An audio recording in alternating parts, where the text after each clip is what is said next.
This man was named Li Yi. He is a seasoned interdimensional miner.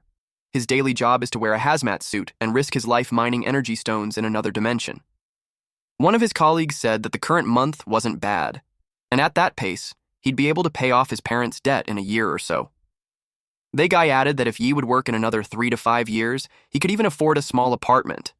Yi simply replied that he'll keep working hard, but in his head, he cursed at this heartless capitalist.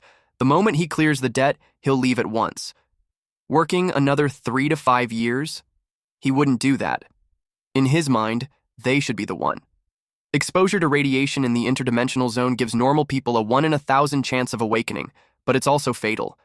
If not for their own circumstances, no one would put on a hazmat suit and work in the other world. While they rode the vehicle, the two guys in front of Yi gossiped about him. They knew him as the guy whose parents died in an accident 3 years ago, and not only did he receive compensation, he was also forced into debt. One guy knew that back then, NG Corporation insisted that his parents caused $1 million loss. He felt bad for the kid. The other guy replied that there's nothing to pity because it was the kid's fault, since he's weak. He added that if it was him, he'd fight to death to make the corporation pay up. The guy joked that he thought the man would make them pay for their lives. The man replied that there's no point since those people are already dead, so he might as well just make some cash. He heard it all, especially the part when they called him weak. In his mind, there are times that the person becomes weak not because of themselves, but because the world is insane. When everything was ready, it was time for them to work. They thought there was a cave-in when the ground shook. One guy called them out for screaming just because of a minor tremor, but the guy replied that he had never heard of earthquakes in other dimensions. Another guy added that he never heard of it either, despite being in a lot of zones already. They wondered if it was caused by monsters. They suggest not working there, especially when the place had interdimensional humanoids before. Those monsters are even tougher than the Bug and Beasts clans. They agreed to stop working since it's too dangerous. The guy in charge told them to shut up. He clarified that the area was cleared by an awakened one 3 years ago, so there's no way humanoids would appear. He threatened them that if they said another word, he'd do something. But he was stabbed before he could even finish his sentence.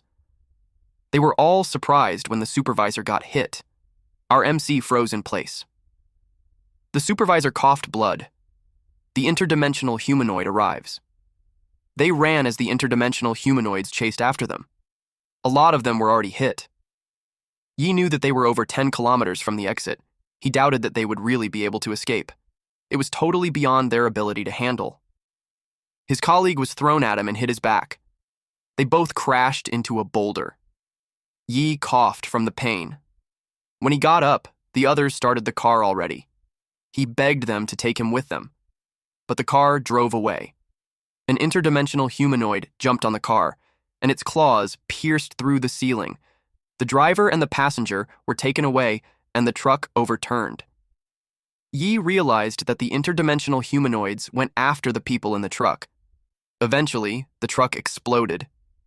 He was surprised. The interdimensional humanoids were caught in the explosion, and they screamed in pain. Yi realized that their weakness is fire. He saw some wood burning near him, and he thought that it was worth a try. One interdimensional humanoid attacked from the right. He immediately went for the burning wood. He grabbed it and waved it in front of the interdimensional humanoid, hoping that it would leave. And just as he thought, it hesitated to approach him. He told everyone that those creatures are afraid of fire. 10 years ago, mysterious gates suddenly appeared all over the world. Insectoids, beasts, and humanoids from other dimensions poured onto Earth through the gates. Only awakened advanced beings who had mutated through radiation had the power to fight these monsters. The appearance of advanced beings not only gave humanity the power to close the gates, it also opened a new era of exploration and development of otherworldly energy sources. But unfortunately, those miners aren't advanced beings. They were just ordinary people, and simply surviving in the world takes everything they have. Against the monsters from the gates, they don't even have the strength to run. They gathered as much flammable stuff as they could to ward off the interdimensional humanoids. One man was worried because the torch wouldn't last much longer. Yi suggested that there's gasoline in the storage room, and they might be able to use the fire to block the entrance until rescue arrives. They stood back to back, formed a circle, and retreated slowly. They were doing well as they approached the drums of gasoline. Once within reach, Yi yelled at them to quickly pour it at the entrance. They kicked the cans and threw their torches to light fire. The torch fell into the gasoline near the foot of an interdimensional humanoid, and that interdimensional humanoid got burned. An old man thanked Yi, because if not for him, they would be dead. Since he saved his life, they promised him that if he ever needs anything, they'll give it to him. Yi noticed something behind him. There was a large statue. The guy beside him shared that they found it a long time ago in the mine. He assumed that Supervisor Wang planned to smuggle it and sell it on the black market. That's why it was there. Yi replied that it looked like it had been around for years. Suddenly, a voice came through the radio. They were glad to hear from them. They reported that their sector, Sector 7, had been attacked by humanoids and urgently needed rescue. The headquarters confirmed their report and told them that rescue will arrive in approximately 2 hours. They begged for them to come sooner, but the line was cut off, and only static noise was left. They got worried since their suits only have enough energy for another hour and a half. Some of them expressed that they didn't want to die because they have a wife and kid waiting for him at home. One of them regretted not driving out even if only one makes it through. He thinks it's better than waiting to die. Yi checked his arm. He prayed for rescue to get there soon since his suit power is already low. One of their colleagues called everyone's attention and stated that since their suits won't last until rescue arrives, someone will have to make a sacrifice. And he suggested that it should be old folks and orphans. The man stated that Yi doesn't have attachments and was buried in debt, so he concluded that living was just suffering for him. Then he suggested that Yi just give up his suit battery. They hit him with a plank and dared him to fight back. Yi fell to his knees because of the pain. They dared him to resist. Then the man choked him while telling him that if he gets exposed to radiation, he'll awaken, so he was just giving him a helping hand. The other one added that if Yi awakens, he'll become their savior. Yi crawled to get his mask. He told them that if he awakens, the first person he'll kill is them. They mocked him for thinking that he would be lucky. They grabbed his battery. After with Yi, they called someone else to be the next one. A guy pushed the other two as a sacrifice. The two bullies chased after him when he tried to run away. He climbed on the truck. He yelled at them that if they died, they would die together. He started the truck and the statue in its lost balance, and it fell. They all chased after him to stop him, since if he breaks through the fire barrier at the entrance, they were all done for. They panicked when the guy broke through the entrance and the humanoid started coming in. Yi was left there on the ground. The statue fell in front of him. Our boy looked at the statue and asked if it was laughing. It was as if he was being mocked by it. Lo and behold, this statue really had this sinister grin on its face. And boy, oh boy, it reminded me of the statue from Solo Leveling. But a few seconds later, an interdimensional humanoid appeared and stepped on the statue. And it was about to grab Yi. Yi questioned why he had to endure it all. The hand of the humanoid pierces his torso. He thought of the times he was being ridiculed, like when his parents died, and the relatives didn't want to raise him, or the time he was thrown out of his house because he can't pay rent, or the debts were passed on to him. Some established people came to him and threatened him when he wanted to investigate his parents' death. The complaint letters that he sent out just ended up in the corporation's hands. He didn't want the compensation. Instead, he sought the truth. The man decided to give it to him. He was informed that his trash parents violated regulations and caused the accident. Not only are they not compensating, they sued him for the millions they cost the company. He closed his fist. The man kicked him in the face while telling him that he should have just signed the compensation agreement and taken tens of thousands, and none of that would have happened had he not insisted on the truth. The man was annoyed with him since he's now in charge of collecting his debt, which has 30,000 a month interest, and the principal amount should be paid in 3 years. He told Yi that he'll send someone on the 15th of each month, and if he doesn't have the money, he should expect them to treat him roughly. Yi looked pitiful, so the man told him that he'll give him a way out. He suggested that he becomes an interdimensional miner, since it's the only job where he might have a chance to repay his debt. Back to the present time, Yi stated that he's dead either way, so if he dies, he won't make it easy for them. He didn't mind that he's weak and refused to die quietly. He bit the monster with all his might. The interdimensional creature threw him away. As his consciousness fades away, he thinks of how disgusting the stench of the beast. A shadow figure stated that he thought Yi would unlock some kind of potential, but it turns out it was just pointless struggle before death. He replied that at least he did something unlike him, a statue crushed to pieces by that beast like it was nothing. The statue told him that he's the only one who can save him if he obediently hands over his body to him. Yi replied that he's not interested. He'd rather die than be controlled, especially by an ugly freak. The statue laughed out loud that he'd rather die than submit. He called Yi a fool for thinking that he had the right to refuse. The shadow system was activated. The interdimensional humanoid who attacked Yi was surprised. The shadow made it kneel. The statue had possessed Yi's body, and it was taking its revenge on the interdimensional humanoid that stepped on him. The giant shadowish creature stepped on it. At this point, our boy had been fully engulfed by the shadow armor. An interdimensional humanoid roared from behind it. He got annoyed that it was too noisy. A shadow appeared on the ground, and it swallowed the interdimensional humanoid. The next target was slashed. Yi really hated the disgusting smell of this beast. And as for the human trash, he binds them. They got scared of him. The statue was curious what Yi would do if he gave him his body back. They begged Yi to spare them. They reasoned that they were just trying to survive, and added that without them, Yi wouldn't have awakened. They uttered that they were a little harsh to awaken him. He asked if now he has to be thanking them all. Those men replied that there's no need to thank them and suggested that they pretend that nothing happened while he lets them free. Yi replied that not only will he let them go, he will also help them go out. He took their masks, which made those men cough blood. Once he was done with that, he approached the others. One of the guys reasoned that he didn't do anything. Unexpectedly, Yi gave them the batteries from the guys before. The statue whispered at Yi to put away his useless pity, because it will only get him killed. Yi told him to shut up since he doesn't need his preaching. The shadow challenges him to see if he's still that tough when he's on the brink of death. When he went out of the cave, he saw more humanoids. He didn't expect that there would be so many outside the cave. The shadow told him that he could hand over his body to him, or he could deal with the trash by himself. The shadow couldn't believe that his legs were already shaking from the simple rabble. The shadow reminded him that without his power, he was nothing. Yi jumped to avoid the attack while replying that he doesn't need his preaching. He kicked the claw of the humanoid. He noticed how light his body feels. The humanoid tried to slash him, while one of those creatures sneakily attacked from behind. He sensed it, and was able to dodge in time.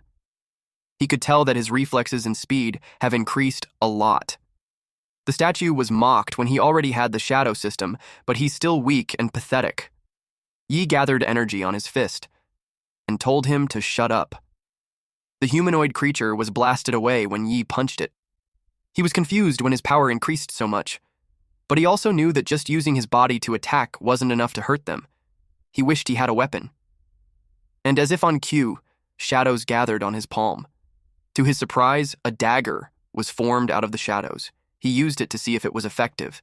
He slashed it, and learned that he can kill hybrids too, which led him to think that he had awakened. A humanoid had landed a blow on his back. He immediately counterattacked and beheaded it. He was glad to finally have the power to fight back. Blood splattered on the ground. Yi laid there, breathing heavily. He killed all of those abnormalities. Then the system notified him that his evolution was successful. He is now at E rank. The next thing we know is that Yi lays on the hospital bed while the nurse and the doctor check on him. The nurse reported that he had no injuries at all, and all vitals are normal, so it was a puzzle why he hasn't woken up yet. The doctor replied that it's normal for an ascender, especially in Yi's case where his stamina is totally drained, so his body needed to adjust to the new level. The nurse got interested in Yi when she found out that he's an ascender. She asked what level he is. The doctor noticed how she got excited and replied that they'll find out when he wakes up. The doctor told her that they will go to the next room, but she wanted to stay a little bit longer to stare at him since she finds Yi handsome. Meanwhile, the shadow was bothered that what he possessed was a human, an E rank, no less. He expected that with his status and power, once Yi awakened, he should have been at least S rank or A rank, at worst, B rank. And yet Yi was stuck in an E rank shell. But still, he finds him interesting since, despite being an E rank, he actually triggered the power of the shadow system and formed a shadow on the first try. It was just too bad that he can't withstand a 10,000th of his power. Yi woke up and asked why he's clinging to him. The The Shadow informed this lowly human that he's the ancient Supreme Entropy Extinguisher's ruler of the otherworld realms. He commanded him to offer him his body, and once he reclaimed his throne from the traitors of his clan, he'll reward him generously. Yi thinks he's just making up stuff. He added that there's no way he'd give his body to something ugly like a cockroach. The Shadow was insulted. Then he urged Yi to offer his body at once, since that's the only reason he exists. Yi wondered why it had latched onto him, of all people. He considered the possibility of it being an evil spirit possession. Or perhaps it was simply enamored by his beauty. Given the person's seemingly unstable demeanor, Yi knew better than to provoke him. At one point, he even feared the man might try to force himself on him, something he thought he could handle. What truly unsettled him, however, was not knowing the entity's gender. He had a lot more intrusive thoughts, and it started to annoy the Shadow. The Shadow asked him what kind of nonsense he was thinking. It regretted having to choose that E-rank human being. If the situation hadn't been urgent, it would have picked an old dog over an E-rank trash. The Shadow told him that he has 3 days. And if he doesn't reach D-rank within 3 days, he'd erase him completely. Yi got confused because from what he knew, he was in a hospital, and yet this Shadow threw him in a portal. The Shadow told Yi that he's in the Insect Nest, the E-rank trial of his race inside the gate of the otherworld. He told him that every Skyborn clan member can only attempt it once after reaching adulthood, and since he possessed Yi, it refreshed his trial count. A shielded armor beetle appeared. Yi was surprised that he knew that species. The Shadow informed him that the shadow system that he was given reads from his knowledge base. He expected him to get used to it eventually. Our boy thought about the shadow system. Then he took out his dagger and slashed through it. He was surprised at how fast he was. The beetle hissed angrily. Yi knew its blind spot and targeted it. He jumped high so he could hit the beetle's back. After that, he landed behind it. The beetle immediately counterattacked. Yi had to pierce his dagger on the ground to find his footing. He didn't expect that its shell would be hard. The Shadow called him useless. Then it asked if Yi only had brute force. Yi replied that how he fights is none of his business. The Shadow warned him not to come begging for help when he lost. Yi was starting to get annoyed. He wondered if the beetle really has any weak points. It deflected his attacks and blasted him away. He crashed on a wall. He noticed a sticky liquid on his shoulder. The Shadow told him to get up. Yi saw that it was from the beetle's cut, and it was its blood. He grinned when he finally found its weakness. The beetle attacked aggressively. Yi was determined to show who's the real coward. The Shadow was surprised that he used Shadow Eye. He was able to cut some of the limbs. The Shadow teased him by asking what was the point of breaking just one leg. Yi replied that without one of the front legs for defense, it will be much easier for him to hit its weak spot, and he needed to have a more effective weapon for that. He turned his dagger into a lance. He pierced the underside of the beetle to force it to get up. He knew the reason why the beetle was lying still, because its weak spot is its abdomen. He was exhausted, but he won. The beetle dropped a crystal. The Shadow teased him for being out of breath from killing a mere E-rank shield bug. He suddenly felt a surge of power entering his body. He absorbed the crystal and realized it was an EXP pack. The system notified him of plus 0.2% to advance to D rank. The Shadow notified him that it was an energy stone, and it has a chance to increase his ability level. He could sense that something was approaching, but he couldn't see anything. The Shadow suggested that he use the Shadow Eye to look. He asked what the skill was. The Shadow told him that he just needs to focus his shadow energy into his eyes to activate the Shadow Eye skill. He followed it and successfully activated his Shadow Eye level 1. The creature threw spikes at him. He almost got hit. When the spike got stuck on a rock, it emitted green, foamy substance. Yi asked what those darts were. He could sense the attack again. He was agile and flexible enough to evade it. He questioned if the Shadow Eye is defective because he couldn't see clearly. The Shadow replied that it's not that it's ineffective, it was just because he's too weak. Upon hearing that, Yi decided to gather more energy. The Shadow was amused that Yi, a tiny E-rank, can manipulate shadow energy so skillfully. Eventually, Yi saw that there's a warping sword bug, known as the Head Harvester, and the Stinger Launcher that specializes in ranged toxic stings. Those creatures are both in E-rank. The Shadow could tell that he had already adapted to the knowledge base, but Yi saw that there's many of them. The monsters were everywhere. He remembered a human saying that when they see one cockroach, it means that there's already so much of it in the dark corners. The shadow praised him for finding a good position to avoid getting surrounded. He glared at them as he wielded daggers on both of his hands. Then he exudes a powerful energy while yelling at those monsters to get lost. The shadow was impressed that he already awakened the second form of the Shadow Eye. It was surprising since he was just an E rank. In Shadow Eye Level 2, the shadow becomes his pupil, and every heartbeat of his enemy is a death knell. The system showed his stats. He's an E rank with a shadow system, and his abilities are Shadow Knowledge Base, Shadow Eye Level 2, and Shadow Transformation. He noticed that the bug's movement had slowed down. It was slowed down by at least a half. He could see some purple spots on its body and wondered if those are its weaknesses. The system notified him that the weakness had been recorded. The shadow told him that it's the benefit of his Shadow Eye reaching Tier 2. Once he spots the weak point, his attacks can break through its defense. He realized that those guys have their weak points underneath. He used an attack called Shadow Thorn Great Burial, where the shadow appeared from the ground and formed spikes that skewered the bugs. This technique basically drives shadows into the ground and then pierces upward, dealing area damage. The system continuously notifies him of his breakthrough progress. He realized that each projector only gives 0.7% breakthrough value. Since he figured out their weaknesses, he decided to wrap it up quickly. He decided to take them all out in one go. As he slashes through them, the system continuously informs him of his breakthrough progress. He didn't expect that just Shadow Eye Level 2 would boost his attack precision that much. Suddenly, a long green slender monster charges at him. The shadow acknowledged his fast reflexes, but it felt bad that his brain couldn't keep up. When he had taken a good look, he realized that it was a warp sword bug. The shadow was surprised that he morphed the shadow dagger into a whip. The bug hissed when he wrapped the shadow around it. He dared it to try jumping again, then he beheaded it. The weakness of this warp sword bug has been recorded by the system. The other bugs synchronously release their stingers at him. Yi made the shadow transform. Then he charges at them, targeting their butts. The system informed him of his D-rank breakthrough progress to be at 12.1%. He made several ropes out of the shadow and pulled down those warp sword bugs. The shadow commented that he's finally looking like someone who is worthy of the power, even if the pose is a bit ugly. The gift granted by the Eye of Shadows greatly boosts his senses, reflexes, strength, and control over shadows. Hence, the name Gift of Shadow Eye. His D-rank breakthrough progress has increased to 34.2%. But the gift of the Shadow Eye also consumes a massive amount of mental energy. It's the price demanded by the Eye of Shadow. The shadow could tell that Yi had reached his limit. Yi's vision blurred. He was slashed by a bug who sneaked behind him, but he refuses to fall there, especially when he finally has power to avenge himself. A timer at 15:28:42 appeared.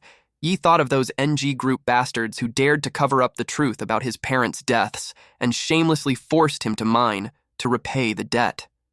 His progress continued to grow even as time slipped away. But he pushed through, driven by the power he now held to change everything, and he vowed never to give up. He will avenge himself and drag those arrogant bastards down to hell. He vowed to make them kneel and repent at his parents' graves. At this point, his remaining time is 2 minutes and 15 seconds, and his D-rank breakthrough progress is 95.4%. The shadow had observed his hatred, which aligned so well with the shadow system, it even nourishes the shadow energy. The promised time was near, so he told him to hurry. The timer kept running until there was only 7 seconds left. The shadow noticed that Yi planned to release all that shadow energy at once. He asked if he's not scared that his body will explode. Only 3 seconds remained. It was just a little more till he break through and he'd do anything just to get stronger. 1 second left and he unleashed a powerful energy. Eventually, the timer had reached 0. He leapt so high while his sword gave out a powerful energy. In that single powerful strike, he defeated all those bugs and reached 100% D-level breakthrough rate. With that, he was promoted to D-level. He was exhausted. The shadow teased him that he barely made it, but now he'd call him Little D. He glanced at the corpses and saw a weapon. The shadow explained to him that the insect nest used to be a beginner trial field for his people. The dagger, in human standards, would be at a level. Yi was confused that he called it a dagger when it's a great sword. It made him ask if all of the shadow's people are giants. The shadow replied that compared to his energy, those weapons are nothing. Yi doesn't agree to that. He decided to store them away. The shadow asked him if it can be used for something else. He replied that he's going to sell it. But he knew that only D-level awakeners can sell equipment, so he planned to stop by at the registration hall first. At the hall, Yi couldn't believe that he ranked at E-level. The receptionist explained that even when his physical stats are decent, there's no detectable energy fluctuation, so he's rated at E-level. And the record showed that he's a minor, so E-level advanced gets a 15% salary increase. When they left the hall, Yi sarcastically uttered that the shadow system is unmatched. The shadow replied that it's the human's limited perception that can't detect shadow energy. Thinking about it, Yi realized that being undetectable is a good thing. But it makes selling gear a bit harder, at the black market where all shady things happen. The shadow commented that it's fitting for the shadow system. Yi walked inside quietly. The men gossiping didn't notice him at first until someone pointed it out. The shadow commented that humans are funny. They embed a few gems on some iron and call it divine gear. Suddenly, he feels sorry for Yi. A man shooed Yi away. He looked down on him for being a minor and assumed that Yi couldn't pay for anything. Yi asked him if that's how he treats his customers. The man doubted that he's a customer and questioned him on what he could even afford. Our MC told him that he doesn't want his stuff anyway. He uncovered the great sword and demanded that their appraiser see how much his sword is worth. A woman clinging to a man's arm appeared, and she questioned why he brought her to a stinky place. The man is Zhou Ting, a D-level, and the woman is Su Qing, a civilian. The shopkeeper left Yi and went to entertain the young Master Zhou. He asked him if he had something good to sell. Ting replied that he got a decent sword from the gate of the other world, and he planned to sell it so he could buy his girlfriend a new car. The shopkeeper recognized that it was a wind howl sword. The weapon comes with a boost attack. It was a hot item among D-levels. Yi recognized Su Qing. She was horrified to see him. When his parents died and he didn't get any compensation, she left him. She was harsh on their last meeting. Ting asked her if she knew him. She denied knowing him and lied that he's a fan of her since she's an influencer. Ting got annoyed with Yi and insulted him by calling him trash. He told him that the junk collection site is at the end of the street, so he should just take his junk there before they close. He yelled at him to get lost. He attempted to attack Yi with the sword he's going to sell, but it hit the great sword instead. His eyes widened when he saw that his sword got shattered. Yi told him that it was his sword that was real junk. Qin asked how it happened when he told her that the sword cuts like mud and was worth a lot. Ting got annoyed and attacked Yi with a punch. Ye noticed that Ting was too slow. He sidestepped to avoid being punched. Ting commented that his skills aren't bad. He attacked again. He continues to attack while Yi swiftly evades all of it. In Yi's head, the attack is way slower than the trials in the insectoid nest. While Ting was starting to get annoyed since he thought Yi was just a minor, but then he couldn't even hit him, even though he's D rank. He tightened his fist. Yi formed his shadow with a whip and wrapped it on Ting's fist. Ting yelled at him that a miner should crawl back into the mine. He asked if a dog shouldn't crawl back on the surface. He yanked the shadow whip and made Ting fall on the ground. Qing got worried for him. Yi mocked him by saying that he's fond of being a dog. Ting's anger heightened and he charged at Yi. Unexpectedly, a man with 2 guards entered and told them to stop.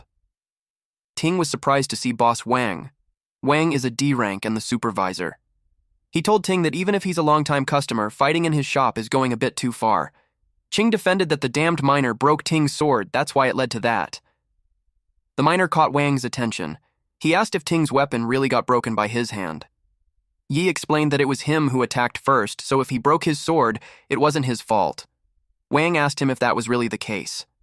Then he whispered that the sword in the kid's hand doesn't look ordinary. He asked if the same rule applies. Ting agreed to it since he'll get the money and the item for Wang. Wang told Yi that he'll act as a mediator. He asked if he could take a look at the sword first.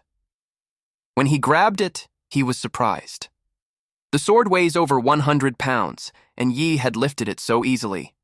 It made him wonder if Yi was an advanced one. He decided to test his limit first. He asked him where he got the weapon. Yi questioned them on when did the black market start checking owner IDs and item origins. He replied that he was just curious, and if Yi didn't want to say it, it was fine. Yi simply replied that he picked up the sword while mining. With that, Wang had confirmed that he's just a lowly miner. He checked the sword and stated that it was tough, but it has no added attributes. And at best, it's only worth a few hundred, whereas if Ting's sword wasn't broken, it would be worth over 2 million. Wang told him that since he's just a miner, life must have not been easy for him, so he'll just buy the sword for him.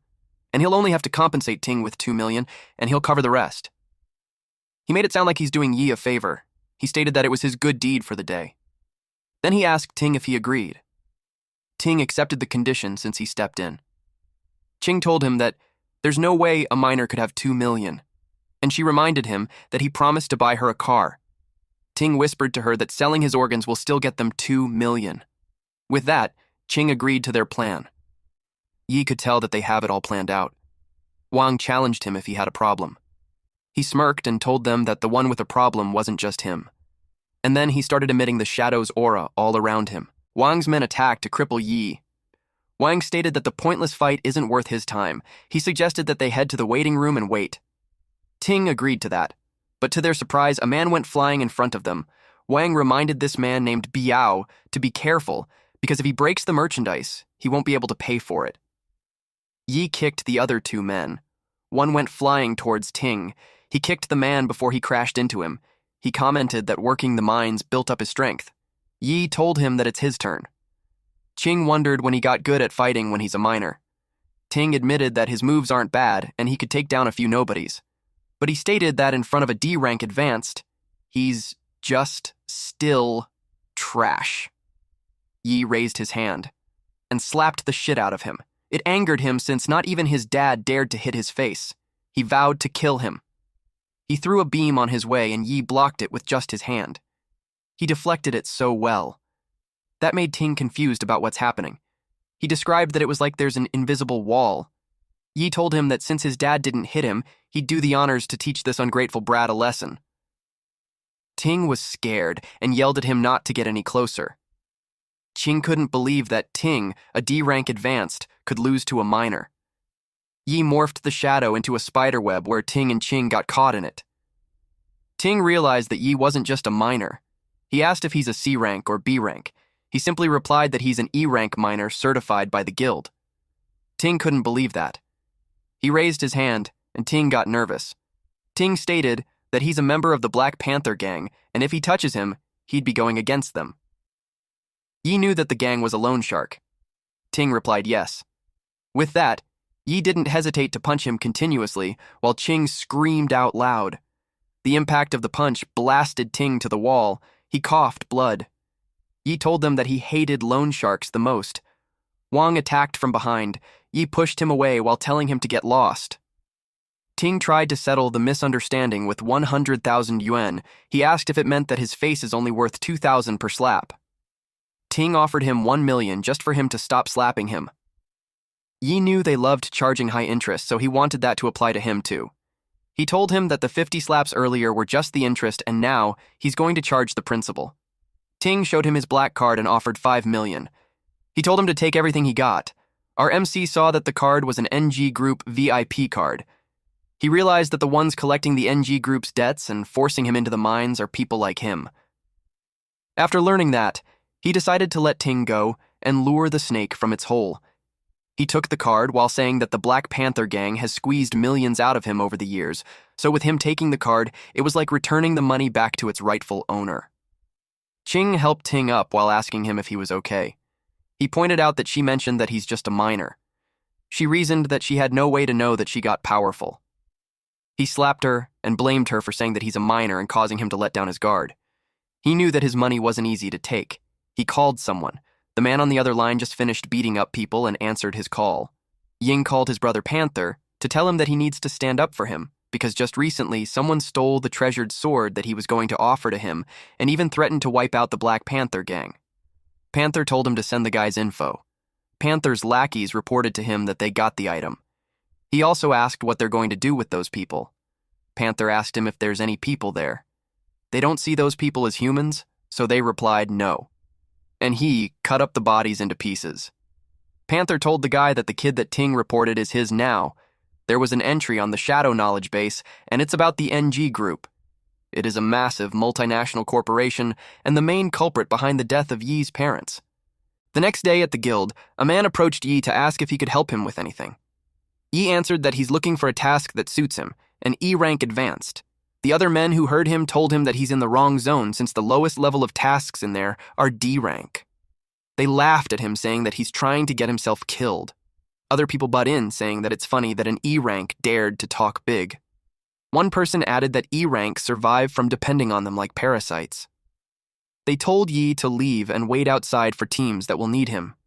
The crowd chimed in, saying that he should be at the entrance by the garbage pile since trash should stay trash.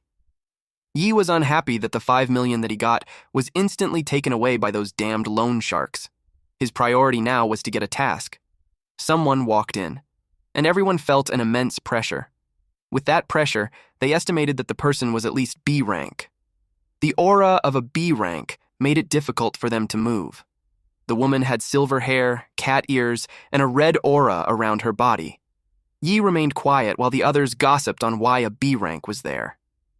In Yi's mind, despite the delicate aura, she looked like a rich girl, and he doesn't sense any killing intent. He wondered if she's just hiding it. He noted the contradiction of being ostentatious and restrained from her. A man with a black mask announced that the D-rank task at the Beast Abyss needs a D-rank advance to work as a miner. He asked if there's anyone interested. The crowd noticed Yi completely unfazed by the aura when their knees were already shaking. They expected that an E rank would have been down on the ground already, but Yi even took a step forward. Yi realized that he's the only one that way. The woman also noticed him completely unaffected, despite being a miner. The guild staff recognized the woman, Chin from the Longmen 3rd Street. He told her that he got a lot of D rank around. She declined and told him that she'd take Yi. The guild staff was surprised and informed her that it's against the rules since he hasn't queued up to register. She glared at him while telling him that she is the rule. She reiterated that she'll take him. The man had no choice but to reply yes. Yi followed her. The guild staff couldn't believe it since it was his first time seeing her personally choose someone. It made him wonder what the story of the miner was. A few hours later, a gigantic, muscular monster with horns appeared. The bard played his flute. In their party, they have frontliners, damage dealers, and support. It was a pretty balanced team. In Yi's mind, the Minotaurs aren't a big deal. He watched them fight and he could tell that they were in sync, especially that a B-rank one led the team. He could tell that everything goes smoothly. But he used his shadow eye and found Minotaurs below that exceed D-rank standards. He wondered why the others couldn't sense it. The shadow told him that his shadow eye has already reached Tier 2, and his sensory perception far surpasses that of those trash. Yi knew that even if the others didn't sense it, the B-rank rich girl should. He wondered if she noticed it, and deliberately hid it for some reason. The bard reported to Chin that the starlight crystal vein that she's looking for was in there.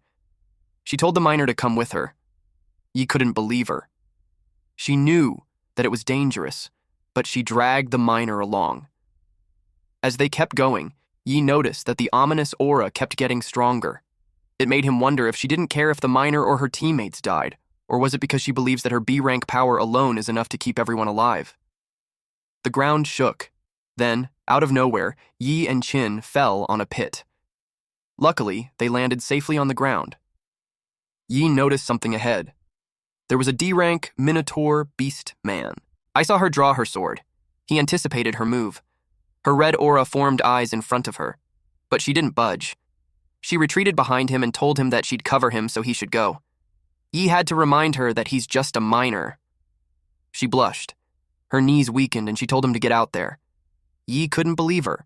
She's a B rank, but she won't fight and she expects him, an E rank, to handle it. Yi had no motivation to risk his life, especially when he gets miner wages only. But then she promised him $1 million if he takes them out. He replied that it was for the money's sake, that he'll force himself. He took out his dagger to take action. 3 Minotaurs attacked altogether. One of them engaged with him while the other 2 ran past him. They targeted Chin. That got Yi worried for his $1 million. She created a red aura around her and blasted them away. He didn't expect her to have a move like that. He admitted that he misjudged her. A Minotaur leapt towards her. Yi rushed to her aid and slashed the monster away. He teased her for having a face that attracts hatred, but when he checked on her, she's already running away. He cuts through the Minotaurs while telling her that she's hopeless. She was out of breath already from running so fast. She expected to be safe already, but little did she know, a Minotaur was behind her. She turned around and was surprised to see it. She wondered why it wasn't afraid of her. The Minotaur lifted its wooden weapon. Yi finds it strange that she's not fighting back when she clearly has the ability. Her bracelet glowed, and it created a barrier around her, and that blasted the Minotaur away. Her bracelet broke. Yi realized that it was a protective charm, and her move earlier wasn't from her own power. He asked her if she's a non-combat type advanced. She was embarrassed as she replied yes. She told him to keep it a secret. He replied that it will cost her an extra. More Minotaur arrived. He asked why it was only attacking her. Shadow Eye Level 2 was activated. He saw a silhouette of someone. It actually masked its presence, that's why he didn't sense him first. The Minotaur's abnormal behavior was influenced by those strange fluctuations. Qin called out to him when a Minotaur came close to her. He slashed its head. But he was in a pinch when more Minotaurs gathered. He couldn't do area skills because Qin might have caught up in it. And if he didn't finish them all soon, he'd get worn down eventually. Since the target was Qin, he decided to give her to them. He told her that since both of her protective artifacts are used up and she's a non-combat type, she better be careful not to get ambushed. That embarrassed her. She couldn't believe that he said that out loud. A silhouette appeared behind her. The man unsheathes his knife. He was worried that a mere miner almost ruined his setup, but he still found his chance to kill her. The man wanted to hurt her because of her father. He slashed her. But before his attack landed, Yi already cut off his arm. All the while, Qin had no idea. That man was a bard. He was surprised. Yi informed Qin that the bard used infrasound to control the Minotaurs to attack her. She was surprised that it was Ludin. Ludin laughed at his carelessness of falling into the hands of a miner. He told him that he hasn't won yet. He collected the red energy from the Minotaurs. And he formed a gigantic red misty Minotaur. He wanted to demonstrate how terrifying a control type can be. From the aura, Yi could tell he's a C-class. Qin was surprised that Ludin absorbed the beastman's life force to strengthen himself. Suddenly, lava appeared on the ground. She suspects that he's upgrading into a C-class lava Minotaur. Yi couldn't believe that from D-class he immediately became a C-class. The chat was so wild that he felt inferior. A lava Minotaur C-class appeared in front of Yi and Qin, who are both D-class. The Minotaur roared loudly and attacked him. Yi blocked its attack by creating a barrier.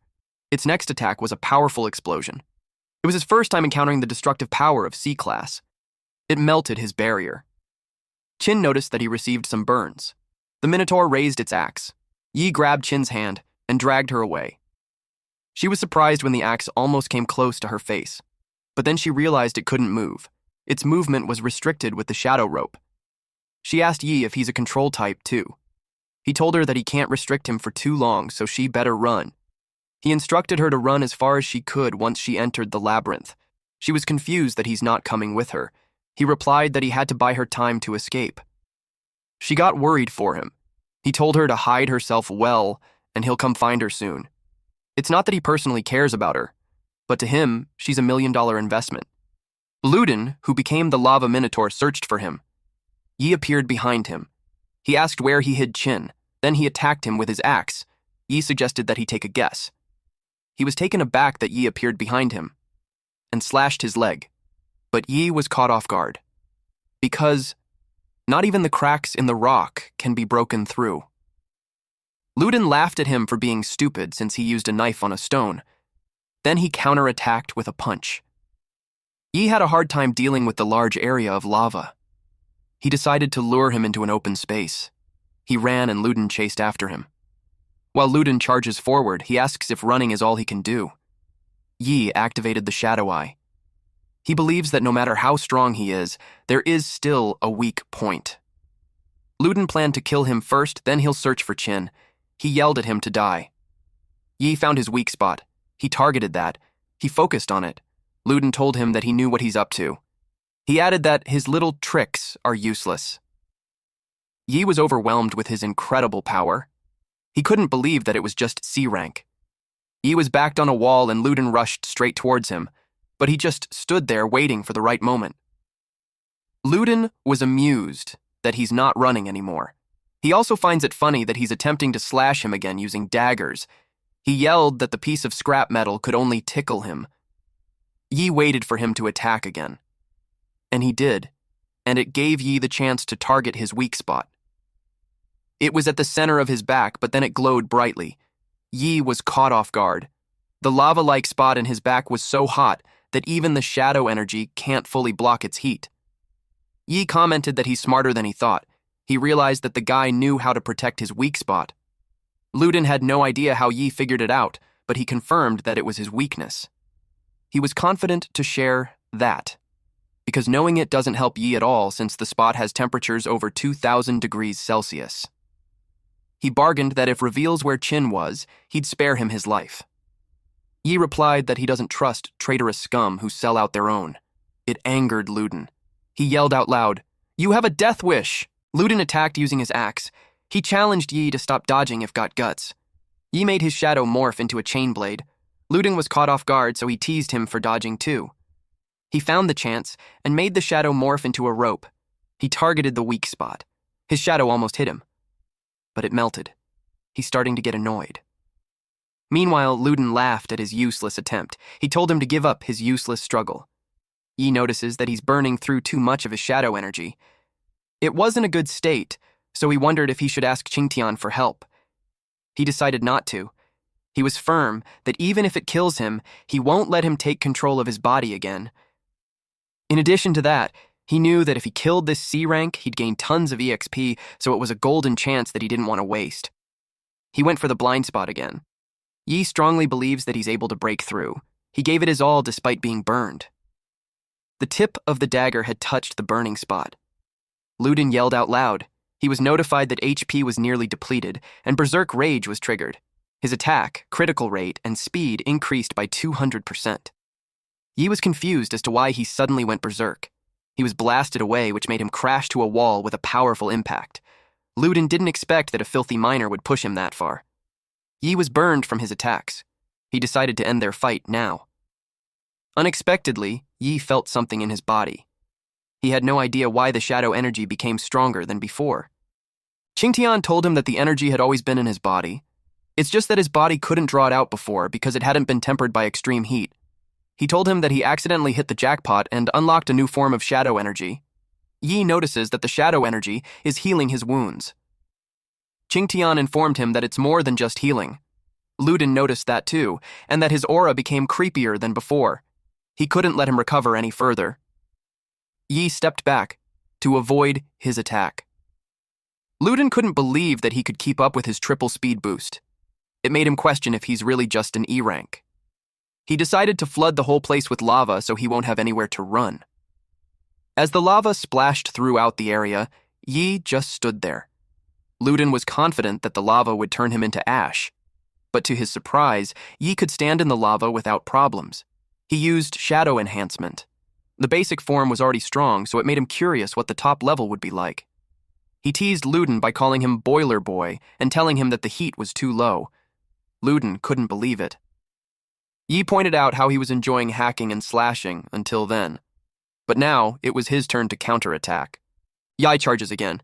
He moved really fast, and it's because of the shadow enhancement in defense, strength, and speed, which increases those stats by 200%. Luden couldn't believe his hand was gone. He cursed Yi. He decided to grab him, but his hand disintegrates with just one swing of Yi's daggers. He made a replacement hand using lava. He proudly announced that as long as there's lava, he can regenerate endlessly, and his attacks are completely useless. Upon hearing that, Yi's brows furrowed. He replied that he doubted that he could do that because his energy seems to be getting weaker. Luden dared him to attack again to show it. Yi sliced his limbs and he challenged him to do it again and again. He didn't stop. To his surprise, he couldn't regenerate to his original state. He wondered how it was happening. Yi told him that his energy had reached its limit. He urged him to give up. Luden reasoned with him that they don't have anything against each other, so there's no reason for them to fight to death. He agreed to that, but also reasoned that he's being paid by Qin to keep her safe. Luden replied that money isn't a problem, because if he hands over Qin, and they're back in the city, he would give him more than what she offered. He's offering him 5 million. Yi knew that he would just be betrayed. There's a possibility that Luden would bring people to seek revenge, and he could lose his life. He replied that he wouldn't do that. He argues that he sees him as a backstabbing scumbag. With that statement, Yi got an idea, and that is to turn a traitor like him to Qin Xiaoshang. He'd definitely pay far more to punish his daughter's attacker, and by saving his daughter and capturing a traitor, he'd have the boss of Dragon Gate 3 streets owing him a personal favor. It's worth way more than 5 million. Luden knew he'd be tortured to death in Xiaoshang's hands, and the organization won't let his family go. If that's how it will be, he'd just use a crystal. Qingtian was surprised that he has a prison gate fragment. He told Yi that if that fragment gets destroyed, the beast realm will lose its only connection to the outside world.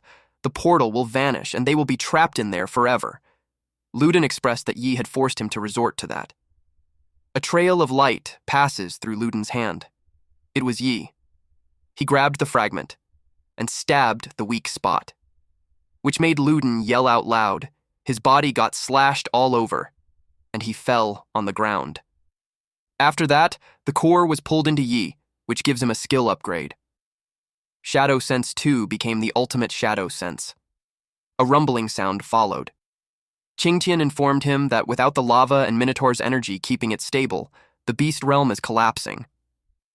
At the beast abyss, exit. They made it out. The other players were talking about how it was terrifying and barely made it out. Qin expressed to Yi that she had no idea that he was that strong and way beyond E rank. She invited him to join Dragon Gate 3 Street since she's certain that her father would treat a fighter like him very well. Yi replied that he's not interested in joining any organization, and he requested her to keep his abilities a secret. She didn't push further, and instead she gave him his reward. Before he leaves, he asks her if Dragon Gate 3 Street steals weapons like his sword. She inspected it and told him that she will need to take it back for appraisal and assured him that whatever it is worth, he'll get every penny. He's fine with that. He could tell that she's knowledgeable about weapons. If she got good eyes for it, he just found himself a buyer for all his gears. He's also fine if she turns out to be a cheapskate like Boss Wang. He's still not a losing end either since he had $1 million in his hand. Once he reached home, he inspected the prison gate fragment. He was curious about what it really was. Qingtian replied that as long as he has enough fragments, he can make his strength reach S rank or even higher. The rank enticed him. With the prison gate fragments surfacing again, it made Qingtian question if those bastards are still out there. He knew he needed to speed up his recovery, and that kid was the key. He imagined that one day the kid will have to face things beyond human understanding. He contemplated if it's time to warn him already. Eventually, he decided that it was too soon and that it would just terrify the kid. He decided to let him get stronger first. At the NG Group E-Class Wraith Zone, the place was under lockdown due to the mining incident. Yi stood at the edge of the cliff and surveyed the area. He saw that there's 1 B-Class and 3 C-Class guards. He couldn't believe that they deployed that many advanced fighters to guard it. Just as he thought, with his current strength, there's no way for him to uncover the truth yet. Qingtian asked what was worth investigating on a lowly E-Class dimensional rift. He replied that his parents' death and the truth behind them are there. Back then, he was given 200,000 as compensation from the NG Group. He was encouraged to take the money and to sign a form to acknowledge that his parents' death was accidental. When he didn't move, the arrogant man asked him if it was not enough. He replied that he wants the truth. The man insists that there was an accident and his parents and the other miners died. But Yi refused to believe it since both of his parents are C-Class awakened. He wanted to go in and check, hoping that they were still alive. A large, muscular man grabbed him and informed him that anything can happen in a Wraith Zone, even C-Class can die. He argues that it was just an E-Class Wraith Zone, so Wraiths there shouldn't be stronger than E-Class. The man grabbed his collar and told him to behave. Yi argues that even if his parents were attacked, they could still make it out alive. The man got angry, thinking that he's just trying to extort more money. He was about to punch him. Suddenly, someone yelled, "Stop!" It was Ning Donghao, the chairman of NG Group, A-Class Awakened. Chairman Ning scolded his men because he gave them an order before to properly console the victim's family. He gave Yi additional money to help him get through his current troubles.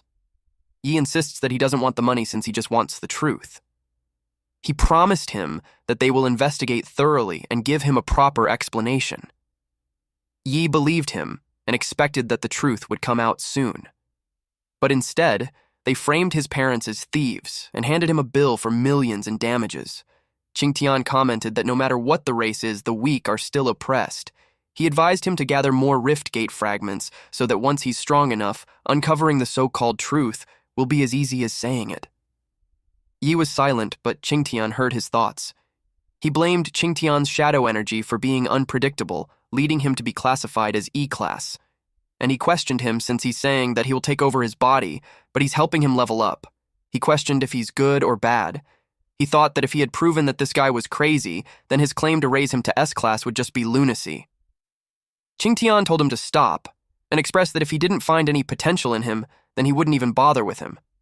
He replied that he hasn't said anything, but he's getting angry. It made him think of him as a lunatic even more. Suddenly, he received a mission invite. At Chemical Zone, a D-class Wraith zone. A man in a suit asked Yi why he was late. He replied that it was far, but the reality is he rushed there from another E-class Wraith zone. An old man recognized him. He greeted this man named Uncle Hao. Hao was happy to see him. It had been 5 years since it was Yi's parents' accident. The other men with them expressed that they thought they were waiting for someone important, and yet it turns out to be a deadbeat monster. These men who showed hostility towards him are Gu'er, Gusan, and Gu-Da, who are all mercenary and C-class awakened. The man in the suit explained that the mission involves mining and they didn't want to trouble the advanced fighters. Gu'er yelled at him to stop wasting time and just tell them the mission. The man in suit explained that the rift is a D-class Wraith zone, and their task is to find ice crystal ore and mine 60 kilograms as samples. Meanwhile, Yi took notice that there are C-class awakeners for a D-class Wraith zone. It was overkill. There was one guy in robe, his name is Heizi, also a mercenary and C-class awakened. From the bloodlust coming from them, Yi could tell that none of them are decent people. Plus, he can faintly sense another C-class presence inside the Wraith zone. A man watched the entrance of the rift through his mobile phone. He uttered that all his toys had been gathered. It was time for him to begin the hunt. This person is Blood Leopard's second in command of the Black Leopard Gang. They entered the rift, and while walking, Hao asked Yi if he didn't need to wear a protective suit. Yi replied that there was no need because he's awake now and he can handle it. San commented that an ascended miner is a rare breed, or reminded him to mind his mouth because Yi was the king of trash heaps. Hao warned Yi not to mind them. Yi assured him that he's not reckless. Yi checked the area and noticed that the vegetation in there seems deliberately altered for hiding, and he felt a lurking, killing intent nearby. He saw something cross in front of him. In his head, this stalker could no longer hold back. He wondered if it will continue to hide in the shadows, or if he has other plans. San yelled at Yi to move his feet. Hao replied that they will speed up. Yi knew it was the perfect time to use the environment to shake them off and observe from the shadows. He grabbed Uncle Hao and told him to hold on tight. Doc complained that the miner was so fast, they yelled at him to stop. Told them that it's fine since those two are just pieces of trash and if they leave them, they will be as good as dead. The red-haired man sat on a branch as he watched those Gu brothers. He wondered if the others sensed danger. He ran his mouth across his lip and thought that it was fine too, since if everyone was as dumb as those three, the game would be way too boring. Da told that he could tell something was off about the mission. Ever since they came in, they could feel that someone was watching them. Told them not to be paranoid. He told them that it was just a D-rank mission, and the three of them are C ranks, so they can handle it. San replied that he feels weird too, like a chill runs down his back. He suggested that they head back. Told him to stop panicking, but just as he said that, their eyes widened. San was attacked from behind, red strings wrapped around his head. He recognized Blood Leopard, told him to let him go and they can talk it out. Blood Leopard replied that they kept provoking their Black Leopard gang over and over again. So there was nothing to talk about. He pulled the strings and that chopped San's body. Those two watched it happen. Da was engulfed with his anger and charges ahead. Tried to stop him. The red strings caught his fist, and his whole body was wrapped in strings. The strings cut through his skin, and eventually chopped his body. Was terrified, so he ran as fast as he could, while Blood Leopard was in a frenzy, since he liked fearful prey the most. Meanwhile, Yi and Hao rested for a bit. Hao asked him why he ditched those other awakened men. Yi inquired if he offended anyone or any faction recently. Hao replied that he's just a miner, so there's no way he would offend someone. He asked him why. Our MC revealed that the mission is a death trap, and someone wants all of them buried in that twisted place. Hao expressed that he's scared. Yi told him that if he knew something, he should tell him. Suddenly, appeared and yelled at Yi for not saying anything, even when he noticed something strange. He blamed him for the death of his brothers. Yi commented that wasn't useless at all, since he helped draw out the mastermind before he died. That statement angered him. He asked him what he said. Yi repeated what he said, that was about to die. Was surprised to be caught in red strings. Blood Leopard told Yi that he didn't expect him, a minor, to be that interesting. Yi had activated Ultimate Shadow Eye. Hao got scared when he saw Blood Leopard. He begged him to spare him as they were just minors and never crossed him before. But Blood Leopard wouldn't let him go, because when he was drunk a few days ago, he had slipped into letting them know that he was the one out of his grasp. Blood Leopard could mark human weak points. He's a C rank with a Blood Spider Silk skill that cuts via high-frequency vibration within a 10-meter range. Hao promised him that he'll take the secret to his grave and won't tell anyone. But Blood Leopard only believed in one truth. Yi warned Hao to watch out, but it was too late. Hao was shot in the shoulder. Blood Leopard's belief was that only dead people can keep secrets. Yi cursed at him. Then Yi retaliated. His blades were blocked, though Blood Leopard didn't expect a minor like him to have some skills. Now, he wasn't surprised that he managed to take down the punk, Zhou Ting. But Blood Leopard told him that he can only be as good as that. Then he was almost clawed at, but good thing he jumped to evade it. Blood Leopard was more than willing to help him die if he's that eager. At this point, Yi activated Shadow Enhancement. He tried to block the consecutive attacks, but he had a difficult time. Blood Leopard saw that he's still distracted, so he clawed at him, making Yi hit a tree. Hao tried to approach Yi, but he told him to stay back. Getting close was a huge disadvantage against Blood Leopard, so he needed to change tactics. Blood Leopard assured them that both of them would be killed.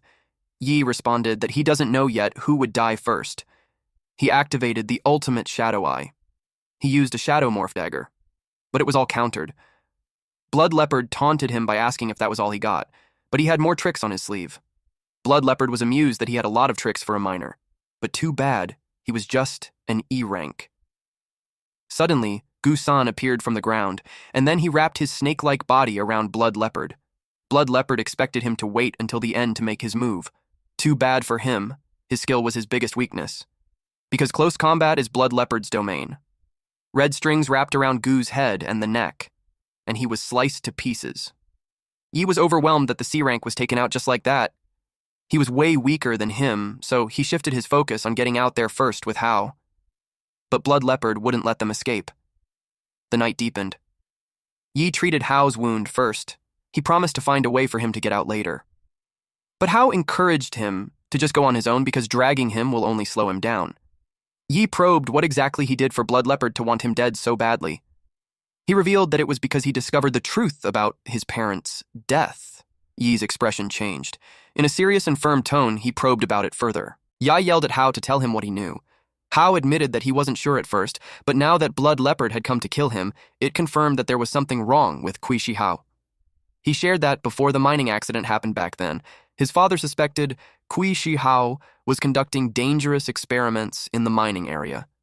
He never expected the mining accident to happen just a few days later, and his parents were framed for stealing ore. Yi questioned him on why he didn't say anything back then.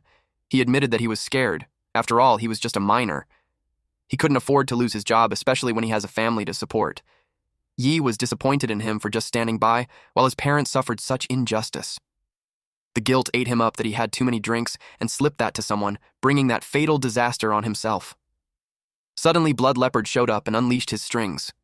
Yi was alerted. He saw Hao being wrapped in those strings all over his body. Without any more time left, Hao apologized to him and hoped that Yi wouldn't hold a grudge against him. After that, his blood gushed out. Blood Leopard felt that Yi was familiar. Now he realized that he was the son of those two C ranks. He charged at him, determined to send him to his parents, but Yi refused to go down without a fight. He slashed at him. Yi was caught off guard. Blood Leopard suggested that watching his own flesh and blood fly everywhere should be exciting. Yi argued that his blood spider silk wasn't invincible. He used Shadow Morph to create a great sword. He noticed that when Blood Leopard attacked, it was the time when his defense was at its weakest. He broke the strings, which surprised Blood Leopard. So, Blood Leopard released more strings in his direction. He realized how ruthless this kid was for trading injury for injury. But Yi fell to his knees. He was reaching his limit. Because of that state, Blood Leopard realized he was just bluffing. Though he admits, he gave him a scare earlier. He released his strings towards him again, and told him that if he weren't an E rank, he would have been done for. He taunted him to kill him, and noticed how Yi glared at him. It made him laugh. Whenever he see an ants reveal that unwilling look, it excited him. To provoke him even more, he decided to reveal a secret. He admitted that Hao Wu was half right, but also his parents didn't die in a mining accident, because they died in his hands. He liked how the kids scowled at him. He added that when he killed his mother, his father looked the same way too. His father unwillingly watched as Blood Leopard cut his mother into pieces. Blood Leopard noticed how his threads were being burned away, and he had no idea how it happened. Yi erupted with a powerful energy from his body. Qingtian appeared behind him. Through his gritted teeth, he told Blood Leopard that he would slaughter him.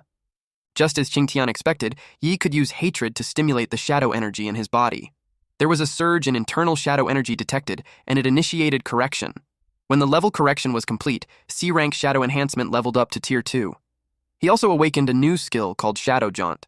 The body can slip into any shadow and emerge from any other connected shadow. Blood Leopard couldn't believe that his injuries were completely healed. He didn't know he had healing skills too, but he wasn't threatened. Instead, he finds a prey more interesting when it struggles to the brink of death. Yi scoffed at that. He revealed to him that beneath the shadows, he was the prey. Blood Leopard was caught off guard when the kid's strengths suddenly increased. He also noticed that he became faster, because in an instant, Yi was behind him. But it wasn't enough to kill him. Yi released a flying dagger swarm, but that move was useless against him. But Yi didn't stop there. He used Shadow Jaunt, Flying Thunder Step, a teleporting skill using a Shadow Jaunt and a thrown weapon. He was caught off guard with that move, but it was still useless because he wouldn't let the toy knives break through his defenses. Yi moved quickly again. He told him that he wasn't trying to break through his defenses. He knew Blood Leopard couldn't handle both offense and defense at the same time. It was because the speed at which he controlled his blood threads kept up with his reaction speed, and that was his weakness. Yi moved quickly as he slashed him all over, making Blood Leopard cough blood. Blood Leopard couldn't believe that he'd lost to a miner. Yi interrogated him on what really happened with the mining accident back then. Blood Leopard was about to reveal about his mother, but Yi had moved his dagger and cut off his arm. He screamed in pain. Yi's patience was running thin. Blood Leopard dared him on what he's going to do if he told him. He blamed everything on Kui Shihao. Yi's father stumbled upon his experiment back then, and because he was afraid the matter would be exposed, he had them kill his parents in a fake mining accident. It made Yi angrier. After knowing that it was someone from the NG group, he expected Yi to be scared, so he advised him to just let him go. But before he could finish his sentence, Yi had already beheaded him. Yi was determined not to let go of any single person involved in his parents' murder. It started raining that night. When Yi visited the NG group headquarters, he saw Shihao about to ride the car. Knowing that he could be reckless, Qingtian had to remind him not to go seek pointless death even if he had advanced to C rank, and he should be able to sense that there's an A rank nearby. He knew that. Both the chairman of the NG group and the A rank advanced Ning Donghao were both in the car. He followed the car, while assuring Qingtian that he won't be so reckless as to make a move on Shihao there. And besides that, he doesn't completely trust Blood Leopard's words. His plan was to investigate whether the matter with his parents was ordered by Shihao alone or if the entire NG group was involved. It also didn't matter to him if Ning Donghao was involved, because to him a debt of blood must be paid in blood. They arrived at the Black Panther gang's warehouse. It made Yi curious what Shihao was doing there in the middle of the night. A man wearing only a black trench coat and pants ordered his subordinates to be careful with the experimental equipment that they carried. Shihao asked him if the old miner Hao Wu was dead. He replied that Blood Leopard was currently missing, and the otherworldly gate he used to infiltrate also had disappeared. But to him, it didn't matter if they could confirm Hao's death or not.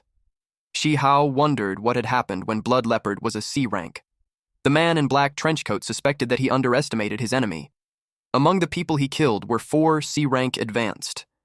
Shihao wanted the equipment to be moved quickly to avoid any complications from delays. The experiment was at a critical stage at the moment, so there shouldn't be any slip-ups. The man asked if the money was ready. Shihao assured him there was nothing to worry about. Yi continued to eavesdrop at them. He figured out that Shi Hao was the culprit all along. The man in black trench coat sensed him. He burned the crate as he asked who was there. In a flash, Yi was gone. Shi Hao asked him what was wrong. He doubted if it was his imagination, but he couldn't deny the killing intent he sensed. Yi was almost discovered. He hid behind another crate again while thinking to himself how C rank was still not enough. The next day, in the Qin group, it was an enterprise of Qin Shaoshang, president of Longmen 3rd Street. Yi stood outside the building. Qing Tian knew he wasn't looking for any available missions that early in the morning, so he asked him what he was doing there. He was there to find the third fragment and to see how much his weapon was worth. A woman approached him and asked if she could help him with anything. He informed her that he was looking for Qin Xiyin. She asked him if he had an appointment. A woman clinging to a green-haired man's arm saw him and looked down on him. She told him that the place wasn't for a poor minder to get into. He even dared to say the eldest young Mrs. name directly. Yi recognized Su Qing. The woman continued to insult him in front of Su Qing. Su asked why he wasn't thrown out yet. Yi approached them and asked if that was the hospitality of the Longmen 3rd Street. Su replied that a poor fellow like him doesn't count as a guest. He insulted him even more by saying that he wasn't even fit to be the Qin family's dog. Yi wondered if all the people from the Qin family were all arrogant and dominant. He lost hope in contacting Qin Xiyin. He decided to just leave. But Su wouldn't let him walk out just like that. He ordered the guards to cripple him. He used a shadow jaunt. And in a blink of an eye, those men were taken down, and he was holding Su by his jaw. The woman yelled at him to let go of the young master Qin, otherwise the Qin family wouldn't let him off. He threw Su at the woman and they both fell. Yi let them go for Xiyin's sake. But Su was enraged. He wanted to kill him right there and then. Yi turned to him. They were going to attack each other when someone stood in the center and kept them at arm's length while telling them to stop. A silver-haired woman appeared and told Yi that he had a lot of nerve for daring to cause trouble at the Qin group. Su yelled at Yi that he's dead for causing trouble at the Qin group. He was certain that his cousin wouldn't let him off. The silver-haired girl ordered to throw him out. Su complained that she's letting him off too easily. He suggested breaking his arms and legs, but Su was the one grabbed. He asked his cousin what she's doing when she's his cousin. The woman also intervened, saying that the poor miner spoke her name directly, and the young master Qin was just venting anger for her. She told them that he was her friend, so there's nothing wrong with him calling her name. He ordered to escort the arrogant and domineering security guards and the junior employee, the woman, out, and they were never to be hired again. The woman reminded young Master Qin that she was his girlfriend, and expected him to speak up for her when she gave everything to him. Xian also warned Su how he wants to be addressed. If he dared to use the Qin family's name to swagger and swindle again, she would absolutely not forgive him. After that, Xian greeted Yi. She invited him to sit for a while. Then she apologized that a junior from a side branch of the family had caused him some embarrassment. He replied that it's fine, since every family had some few mischievous relatives. She ushered him into a room. But a staff member interrupted her, saying that the president wanted to see her. She told him to wait for a moment and she'll be back soon. He replied that it was fine. She asked the staff if it was something important, but the president didn't say anything to her except that Seeing must go immediately. When they were gone, the exit was blocked. And someone came out. The old distinguished gentleman asked Yi who he was. He used the ultimate shadow eye and learned that this person was an A rank. He had the skill of Eye of Deterrence, which inspires fear in the opponent's heart and restricts movement. He also had Furious Thunder, which rapidly increases lightning attribute and enhances all stats. Yi was cautious with him since he was an A rank with 2 skills. He asked if there was some misunderstanding because he's just a minor. Deep inside, he was disgusted with this mental attack. Shadow enhancement was completely useless against it too. On the other hand, the man was amused that the Eye of Deterrence actually failed to inspire fear in his heart. He replied that it wasn't that simple. He released a lightning attack on him. He was impressed that he was able to withstand that blow. He assumed that he was at least a B-rank strength, and yet he still dared to say that he's a minor. He demanded him to speak about his motive for faking his identity to get close to Xian.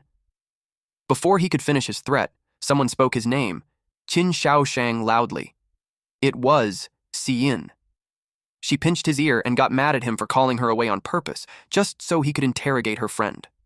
He must have nothing better to do. Xian dragged him away. He told her to be gentle and let her dad save face. She told him to get out and never harass her friend again. Yi realized that the man was Qin Xiaoshang, the one in charge of the Longmen 3rd Street. Xiyin apologized to him for her dad's actions. She explained that he always thinks that people who get close to her have impure intentions. He replied that it's understandable and her dad was worried about her being cheated by a scumbag. She was surprised that he knew his dad very well, but in fact it was hard not to. Her dad was just outside the glass door, and his inner thoughts were being spoken out loud. Xiyin was irked with his behavior. She yelled at him to get lost. When the situation settled, Xiyin gave Yi a card with a 5 million deposit. She explained that the material of the greatsword from before was a bit special, so the client wanted to give a specific price after it had been appraised. That was not a problem for him. He also admitted that he was there for another reason. He showed her a fragment and asked where he could find that kind of thing. She replied that this unknown fragment from another dimension used to be very common, but in recent years, it seems that someone had been buying them up in large quantities, so they are very rare on the market. She suggested he try the auction at Longmen 3rd Street. After hearing that someone had been collecting the fragments, Qingtian suspected that it had a relation to Shihao. The guard Xiyin bought earlier reported to the president the details about Yi, like he was an ordinary 20-year-old who was only classified as an E-rank ascendant a few days ago. But because no special energy could be detected in his body, he's still just a minor. Seeing that Yi went up from E-rank to C-rank in just a few days, it made him suspect that the kid had been hiding his strength all along. Suddenly, his phone rang. He picked up the call and teased old Huo why he thought of him. Huo asked if he still had any of those great swords that her daughter sent over. He wasn't sure about it. Then he asked what was wrong. Huo demanded him to check if there's more, as they planned to take as many as they had. For an old fox like him to be so interested, it made him question what kind of special use the sword had. He couldn't reveal much, but he could tell that the material of the sword might be able to raise the overall strength of their army. With Yi's strength and identity as mystery, and now he even produced an extraordinary weapon, Xiaoshang couldn't just figure him out. Yi went to the auction as suggested, and seeing that there were a lot of stuff in there, it made him hopeful that there were really fragments there. Yi passed by a woman clinging to young Master Zhou. This was the woman that was with the young Master Qin before.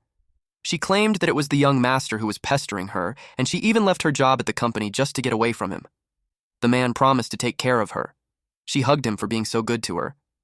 She didn't realize that the young Master Zhou was distracted by Yi. He wondered if Blood Leopard hadn't made a move yet. The woman saw Yi and asked how a minor was able to sneak in there. He told her that her memory wasn't good. He asked if he had forgotten how it felt being slapped by him a few days ago. Young Master Zhou warned him not to approach him, but he bumped into someone. It was the man in the black trench coat. He told Zhou Ting that he's a disgrace to their Black Panther gang. Ting addressed this man as Brother Bao. Bao passes by Yi and tells him that slapping his subordinate is the same as slapping the Black Panther gang. He placed his hand on Yi's shoulder and gripped it tightly while forcing him to get on his knees and apologize. Yi resisted, and the force made him shatter the ground.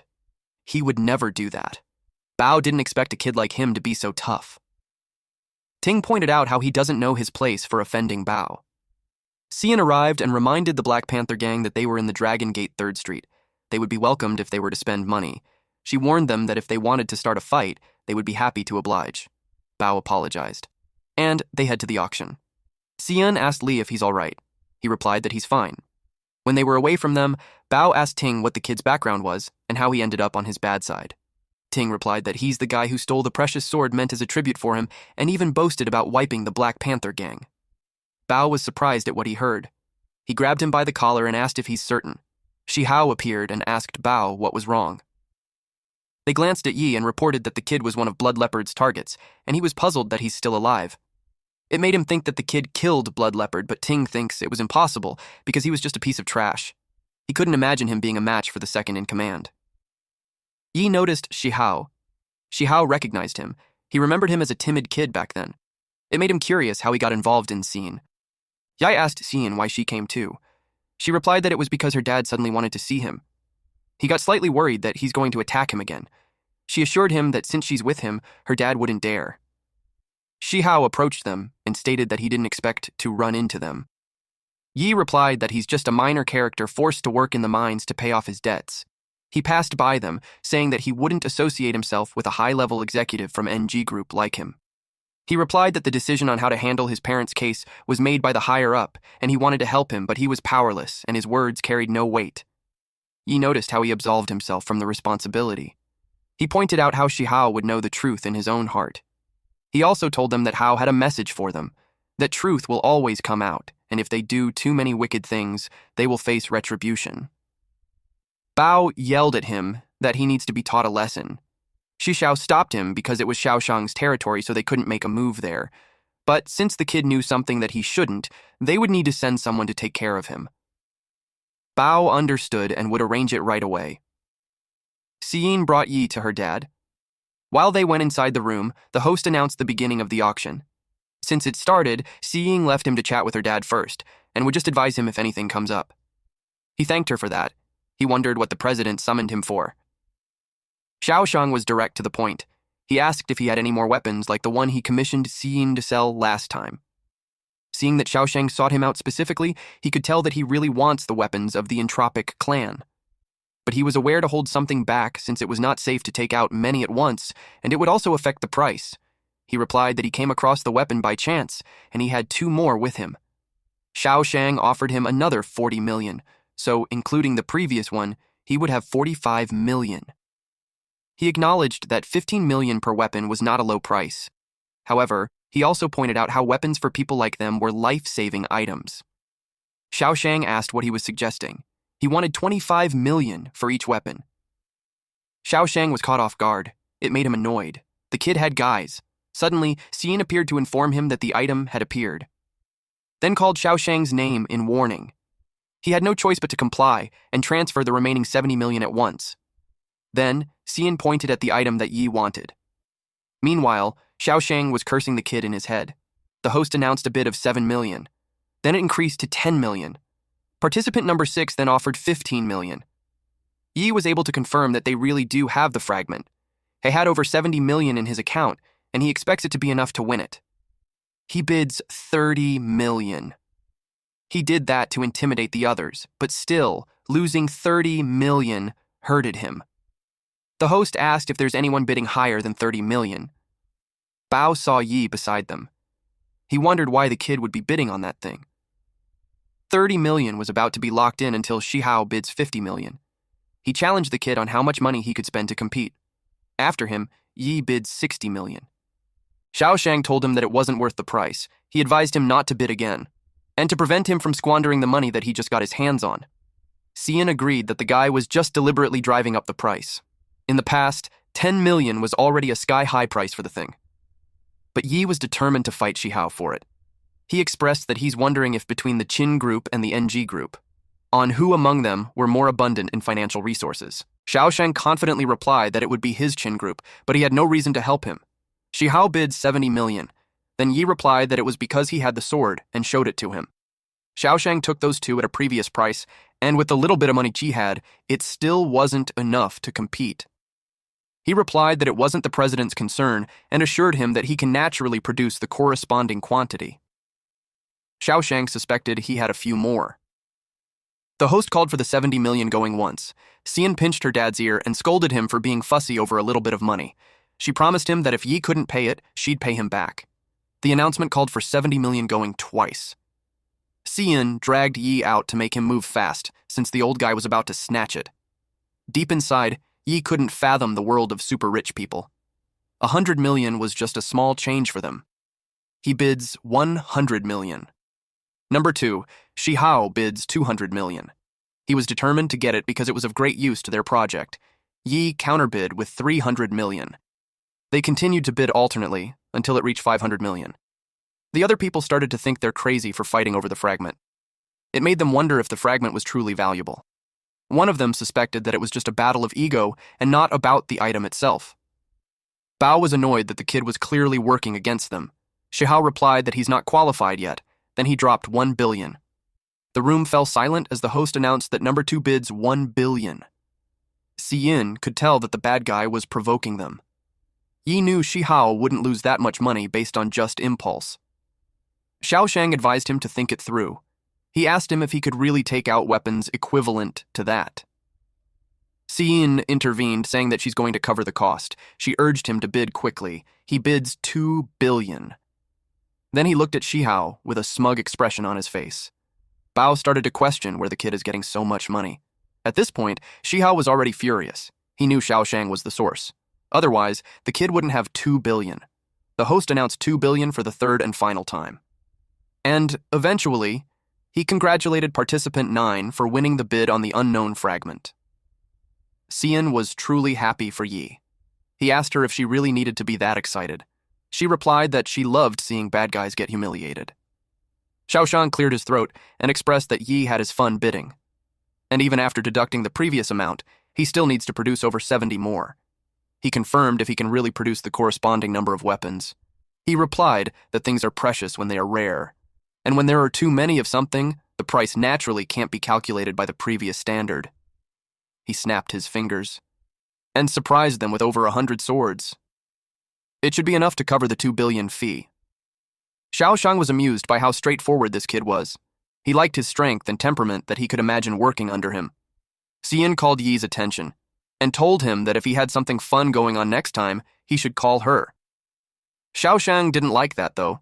The kid wasn't tamed, so there's a risk he would take his precious daughter away. He invited her to come home with him. Then he told Yi that he could directly pick up the item that he won. Yi thanked him. But before the president leaves, he gives the last piece of advice. He warned him that he shouldn't underestimate the NG group, and it's not something he can take on alone. So sometimes it's necessary to ally with someone who shares the same goals, and if he's interested, he could contact him. Meanwhile, Bao was on the phone. He reported to Shihao that the Qin group president had left with his daughter, and the one who was going to pick up the fragment was the kid. Shihao replied that they would make their move after he leaves the Longmen 3rd Street sphere of influence, and this time, they're careful not to screw up. Bao was confident since he's bringing 3 C-rank experts. He guaranteed him that it would be foolproof. While walking the quiet street, Yi expressed to Qing Tian that Xiaoshang had been digging a lot of information about him. He realized that the last sentence earlier was an attempt to win him over, but as long as he's not bound by him, forming an alliance for some extra help wasn't a bad idea. Qing Tian responded that Xiaoshang was just an A rank, and as long as Yi had enough fragments, he guaranteed that he could easily become an S rank. Yi gave him a side glance, so he took it as him being doubtful. Yi clarified that he believes him. He was just looking for a place to start the trial. But internally, Qing Tian could tell that he was suspicious, so he made a fuss that S ranks weren't common like a Chinese cabbage. There were only 9 S ranks in the whole world, and if he thought it was easy to become one, he wanted to challenge him to try becoming one, but he just kept it to himself. Suddenly, Yi was alarmed at what he saw. His apartment was burning. The other residents started running away. Then his phone rang. Xian warned him that the Black Panther gang was going to make a move on him. He replied that they already did. She suggested that he hide first while she sends people over, but he told her that he could handle it. Ting showed up and yelled at him to get on his knees and beg, and maybe he'll be merciful and spare his dog's life. Yi could tell they belittle him since they only sent a handful of gang members. He warned them that they would face death, but Ting argued that it would be him who's going to die. He wanted to see how an E rank would fight against 3 genuine C ranks. They surrounded him. Yi brought up that Blood Leopard couldn't even kill him. His confidence made those C ranks think that Yi had been hiding his strength, but Ting reminded them not to be fooled because the guy was just a minor. They assumed that he doesn't have any combat abilities at all. One of them attacked him from behind, but he vanished. And he appeared behind the man and hit him in the nape. And sarcastically, he replied that they're right, that he's just a minor. They were confused on how and when he appeared behind. Ting panicked, so he ordered the other 2 to attack, but Yi skillfully killed them. Then he grabbed him by the neck and teased him for being scared of a minor like him when they were a gangster. He grinned at him while reminding him how he liked playing with fire. Yi tightened his grip, which made Ting yell at him to let go. Since they liked playing with fire, he threw Ting towards the burning apartment. Ting warned him that President Kui and Brother Bao won't let him off.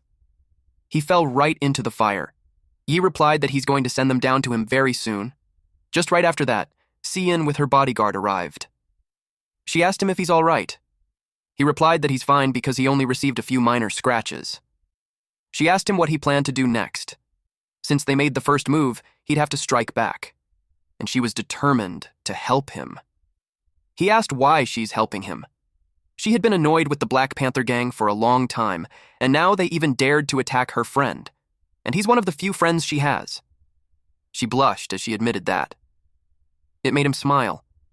and became more motivated to strike at the Black Panther gang. She welcomed him into her home and told him he could stay there until he found a new place. Hardly anyone stays there, so she told him to pick any room he likes. He chose one, but she replied that it was the exception. She tried to stop him from going in. But he already saw inside, and it was so girly. There were stuffed toys everywhere. He told her that it suits her well.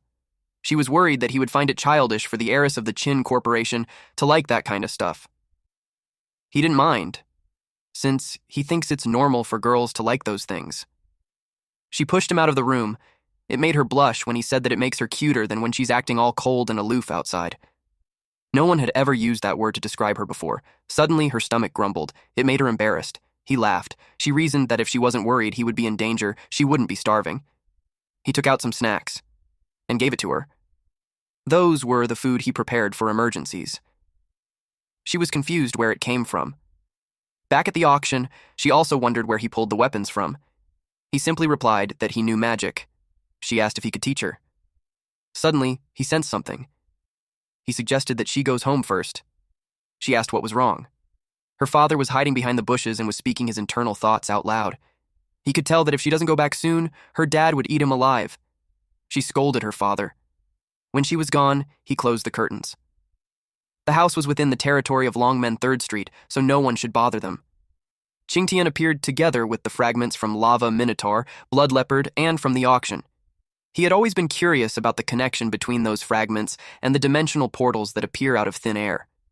Qingtian explained that the 3 fragments in front of him are just a small part of the gate of the alternative prison, and all the dimensional portals in their world were related to the fragments of the gate of the alternate prison. They stepped inside the portal.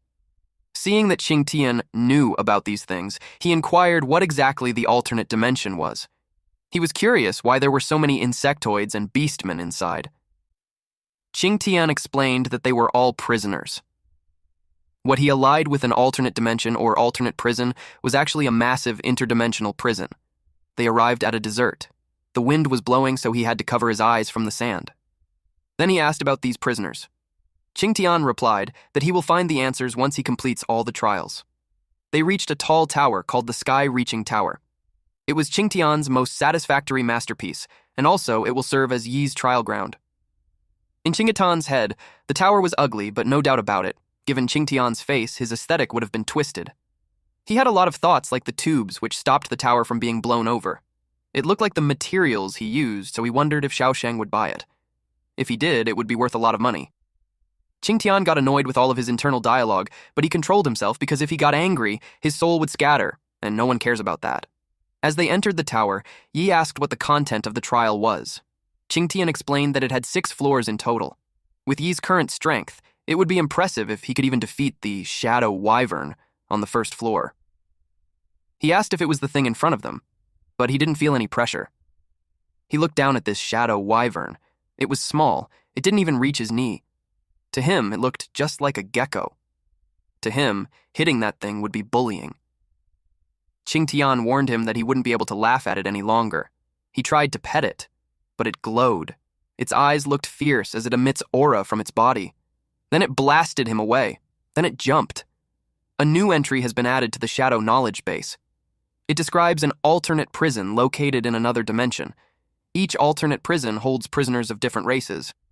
One of these prisons is the Sky-Reaching Tower, created by Qingtian. The tower has 6 floors, each inhabited by Qingtian's servants. Shadow Wyvern, C rank, had a skill called Shadow Enhancement. After enhancement, size, speed, and strength increased by 600%, weakness has been marked. An increase of 600% was 3 times of Yi's Shadow Enhancement. It made him feel like he was using a pirated version. Qingtian replied that it was because his constitution was inferior than his pet's. He couldn't believe that. He jumped to evade the incoming attack. As he prepared his knives, he reasoned that the bigger the body, the more blind spot it has. He released his knives onto the back of the Shadow Wyvern, but it didn't do anything. He was caught off guard at how strong its defense was. Seeing that he held back, Qingtian provoked him that with his meager strength, his attacks were just like tickles to it. He used Shadow Enhancement again. Qingtian told him that if he can't tame it, he won't complete the 1st floor's trial. He slashed the Shadow Wyvern from different sides, but it was still completely unharmed. Qingtian noticed how he used the Shadow Enhancement, and the shadow was already refined, so he ramped up the intensity for him. Aside from that, his servant was already hungry, too. He informed it that Yi was edible. Its eyes glimmered, so it attempted to eat Yi. Yi ran away. The shadow wyvern drooled as it chased after him. It made him ask Qingtian if his pet was drugged because it looked crazy. Qingtian explained that he wore it out a bit and now it probably sees him as food to replenish its energy. He complained that it was not fair. A fight is a fight, but it kept biting. He thought of a plan since it was hungry. He unleashed his ultimate move, throwing chicken legs. The shadow wyvern got distracted by it. It caught one chicken. He coaxed it by saying it was delicious. Then he restrained it, and his plan was a success. Taming of shadow wyvern was detected. Access rights for the first floor had been unlocked. Qingtian was disappointed and embarrassed with his glutton pet. It loved the chicken. The system informed Yi that he obtained the binding and activation authority for the gate of the alternate prison. He asked what they were for. Qingtian explained that after being replenished with energy, each fragment becomes a portal connected to the alternate prison. Basically, if Yi bound a fragment from that alternate dimension, he can open a portal at will. Getting such a good skill on the first floor made him think that the upper 5 floors would even be more lavish. Qingtian thinks he's being cocky, just because he cleared the first floor by being sly. Since that was the case, he let him go to the second floor to suffer a bit. He encouraged him to go and try. He informed him that the guards there were merely servants of the sky-reaching tower. You could feel that he's up to no good. He assumed that there would be more of those transforming creatures inside. Logically speaking, the pet on the first floor was already C rank, so he knew the second floor wouldn't be that simple. He urged him to take a look first before he decides. He promised him it won't be dangerous. They went to the second floor, and Yi opened the door. He was startled at what he saw. There was the Thunder Serpent King, Hydro Turtle, and Lava Minotaur, all in C rank. He questioned if those could be really called servants. Moments later, all the monsters attacked our MC. He jumped away to evade the attack. He glanced on the side and saw the entrance was also sealed. The Thunder Serpent King ordered to kill the intruder. Li Yi used Shadow Jaunt to evade the attacks. Then he followed it up by Shadow Enhancement. He ran as fast as he could towards a door. He got in and immediately closed the door. He was relieved to finally shut it close. Our MC realized Qingtian did that on purpose, that he lied when he said they were all just servants inside. Qingtian clarified that he didn't lie, and those were really just servants in there. It's just that his abilities were poor. To challenge the idea, he questioned what the Lava Minotaur could do. Qingtian replied that it provides heating. Then he asked about the Thunder Serpent King. He replied that it provides electricity. Then he asked the purpose of the Hydro Turtle. He reasoned it mops the floor. Yi didn't stop. He also asked about the other worlders. Qingtian explained that they do chores, move things, and other errands. Qingtian had this smug expression on his face, while Yi couldn't believe him. Suddenly, the system detected an A-rank life form approaching. He saw it was Xiaosheng and Xiyin. He wondered why they came. Xiaosheng heard from Xiyin that Yi dealt with the Black Panther Gang. He confirmed that. Black Panther Gang had already started targeting him, so rather than passively defending, he took the initiative and struck back. Xiaosheng told him that the Black Panther Gang had repeatedly provoked Longman 3rd Street, but he hadn't made a move. He asked him if he knew why. Yi suspected that he's afraid of upsetting the balance. He was right. The 3 great powers of Haicheng were in a state of mutual balance. Wu Tianqiao, the city lord, controls the politics of Haicheng, while Ning Donghao's NG group controls the economy. And as for Xiaosheng, he possesses power in both politics and economics that is second only to theirs. So, even though he detests the Black Panther Gang's years of bullying merchants and their forcible seizures, as long as they don't go too far, he cannot act. Because if he moves against the Black Panther Gang, one possibility is that it would force Ning Donghao and Wu Tianqiao into an alliance. Another possibility was that Ning Donghao and him would both suffer heavy losses, allowing Wu Tianqiao to seize the opportunity to take complete control of Haicheng.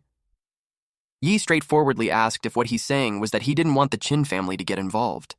He grinned and replied that he wanted him and Xian to form a new faction to deal with the Black Panther Gang. He asked if the president was trying to start a proxy war. Xiaosheng commended that he was smart, then informed him that he will provide the money and manpower, and Yi, with seeing, will execute the plan. In that way, the other 2 powers won't dare to act rashly. Even if he fails, he could mediate and ensure their safety. Yi was truly impressed that the president could devise such a thorough plan in just one night. He replied that if his daughter wasn't so insistent on dealing with the Black Panther gang with him, he couldn't be bothered. He asked the brat what kind of love potion he gave his daughter. He complained that he puts up money and effort, and his daughter might just run off with him, so no matter how he looked at it, it was a total loss. He thought of just sending Cian away and tying the kid up and throwing him somewhere. Yi had this disgusted expression while he wished that the president would not make his inner thoughts so obvious. Cian forced her father to leave. Then she closed the door. She asked Yi what he planned to do next. He decided to accept missions. His plan was to take every mission for all the publicly accessible dimensional gateways. He had to visit every dimension gateway in Haicheng. She took initiative to make the arrangements. Yi wore a devilish grin as he imagined the moment he obtained the fragments. It would mark the darkest hour for the Black Panther gang. The next day, Cian opened the door and revealed the people she carefully selected. From then on, they were the members of the Shadow Gang under Yi's command. Those soldiers like men greeted the Mist and the Chief. Since Yi took a while to pick a name, she named it after his abilities instead. She asked if he didn't like it. He replied that it was a good name. He scanned them. They were all C rank. A group like that would be a considerable force anywhere. He asked why they were all wearing a mask. She replied that it's so their identities wouldn't be exposed and used against them. She added that it looked cool. He teased that it's just the artist being lazy to draw the faces. Cian asked for his next move. He replied that it's to take jobs. He planned to snatch every single commissioned mission from the Black Panther gang. There were a lot of jobs, so Cian doubted if they could even handle all of it. He assured her that it would be fine because they would only take the valuables. And for the others, he had a plan. Sometime later, a man endured the wrath of the higher-ups. He was called Trash for letting a new group like the Shadow Gang steal their missions. Bao yelled at him that he didn't need to tell him what to do. Since those people were looking for trouble, he should have sent people to take care of them. The man replied that they couldn't take care of them. It made Bao grab him by the collar and asked what. The man explained that no matter the mission, the Shadow Gang always deployed 5 or 6 C rank, and they don't have enough C rank personnel. Hearing that made Bao intrigued where this group came from. He ordered them to spend the money to buy exploration slots and send people in to find the target. The man replied that the sports for the upcoming expedition had already been taken by several unidentified individuals. Bao was at the height of his anger when he responded that he doesn't care. If they had to steal or pay a high price, he would want him to do anything to get his people in there. He also warned him that if he messed up a golden opportunity to make a fortune, he would hold him responsible. The man scurried away as he replied yes. The next day, at Cian's home, they were in the lounging area while Cian conversed with someone through the phone. She received information that the Black Panther gang paid a high price for many of the exploration slots they were holding.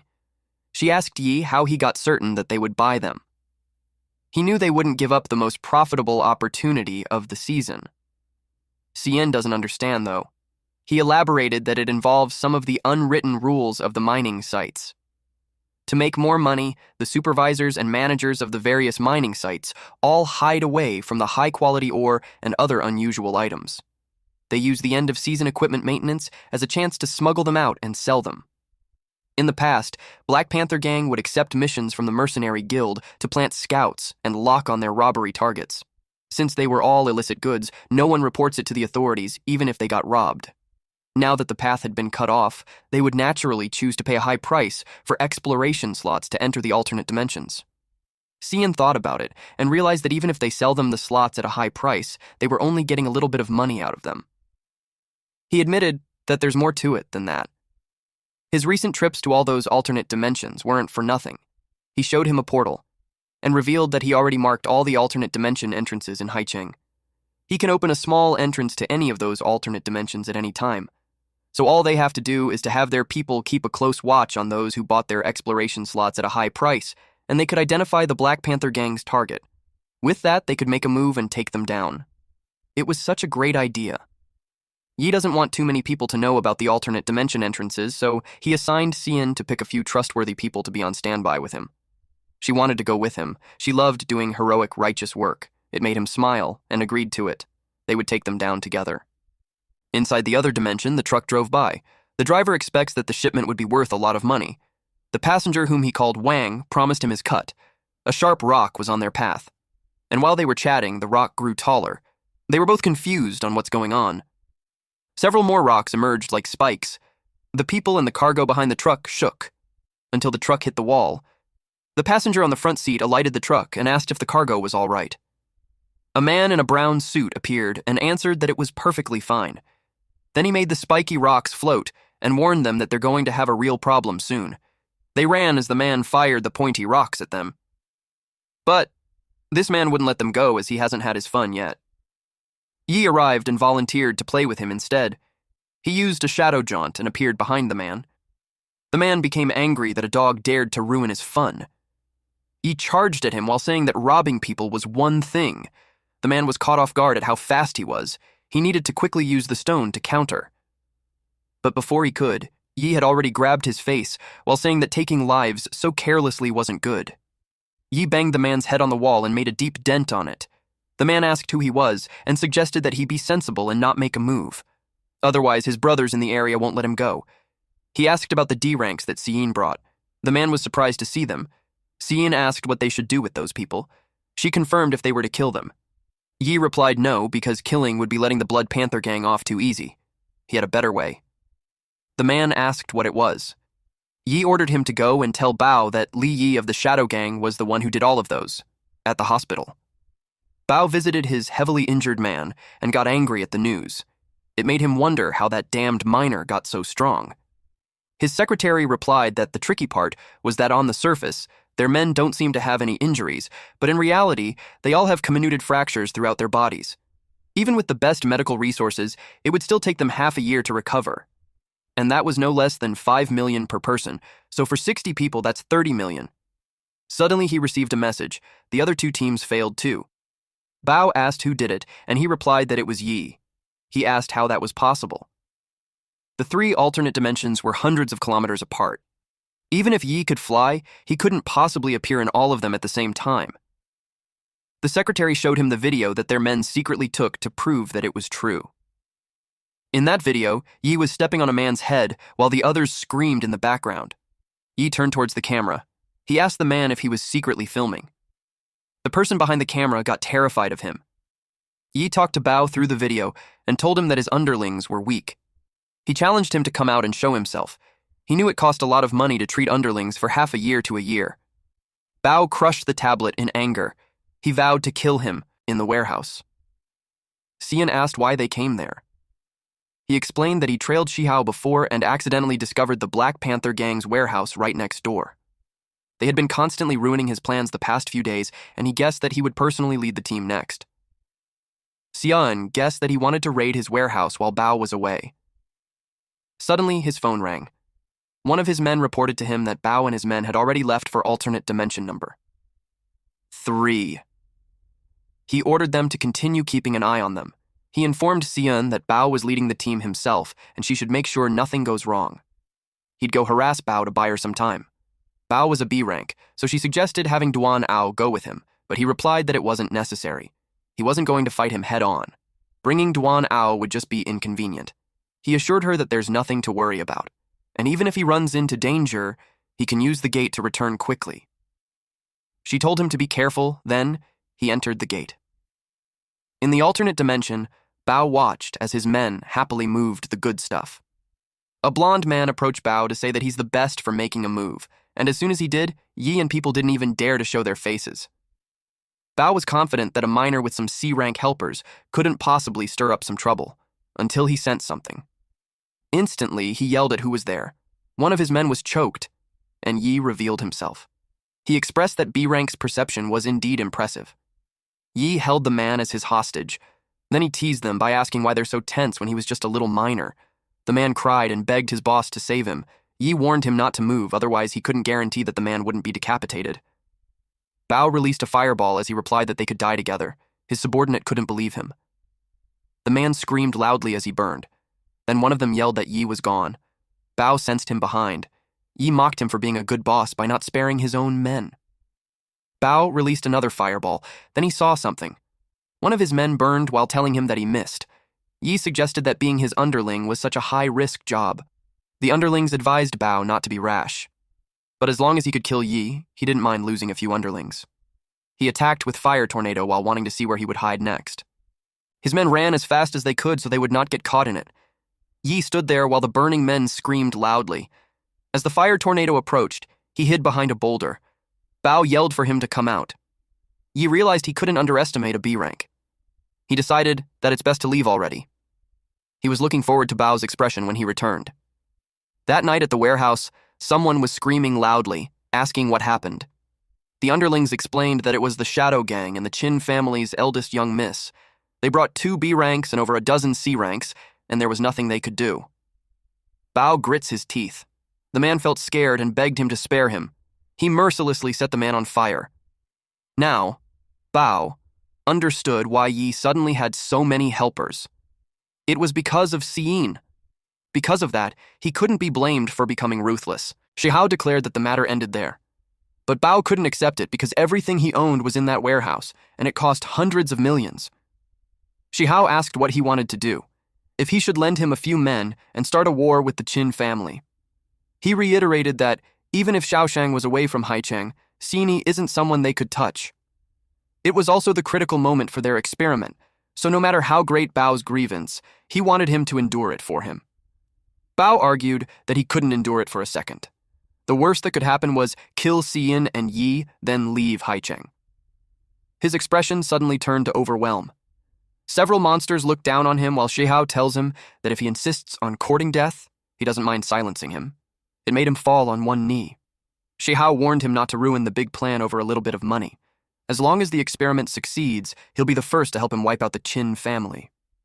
Bao was forced to reply yes, but deep inside, he was angry because it seemed that Shihao didn't care since it wasn't his money that had been lost.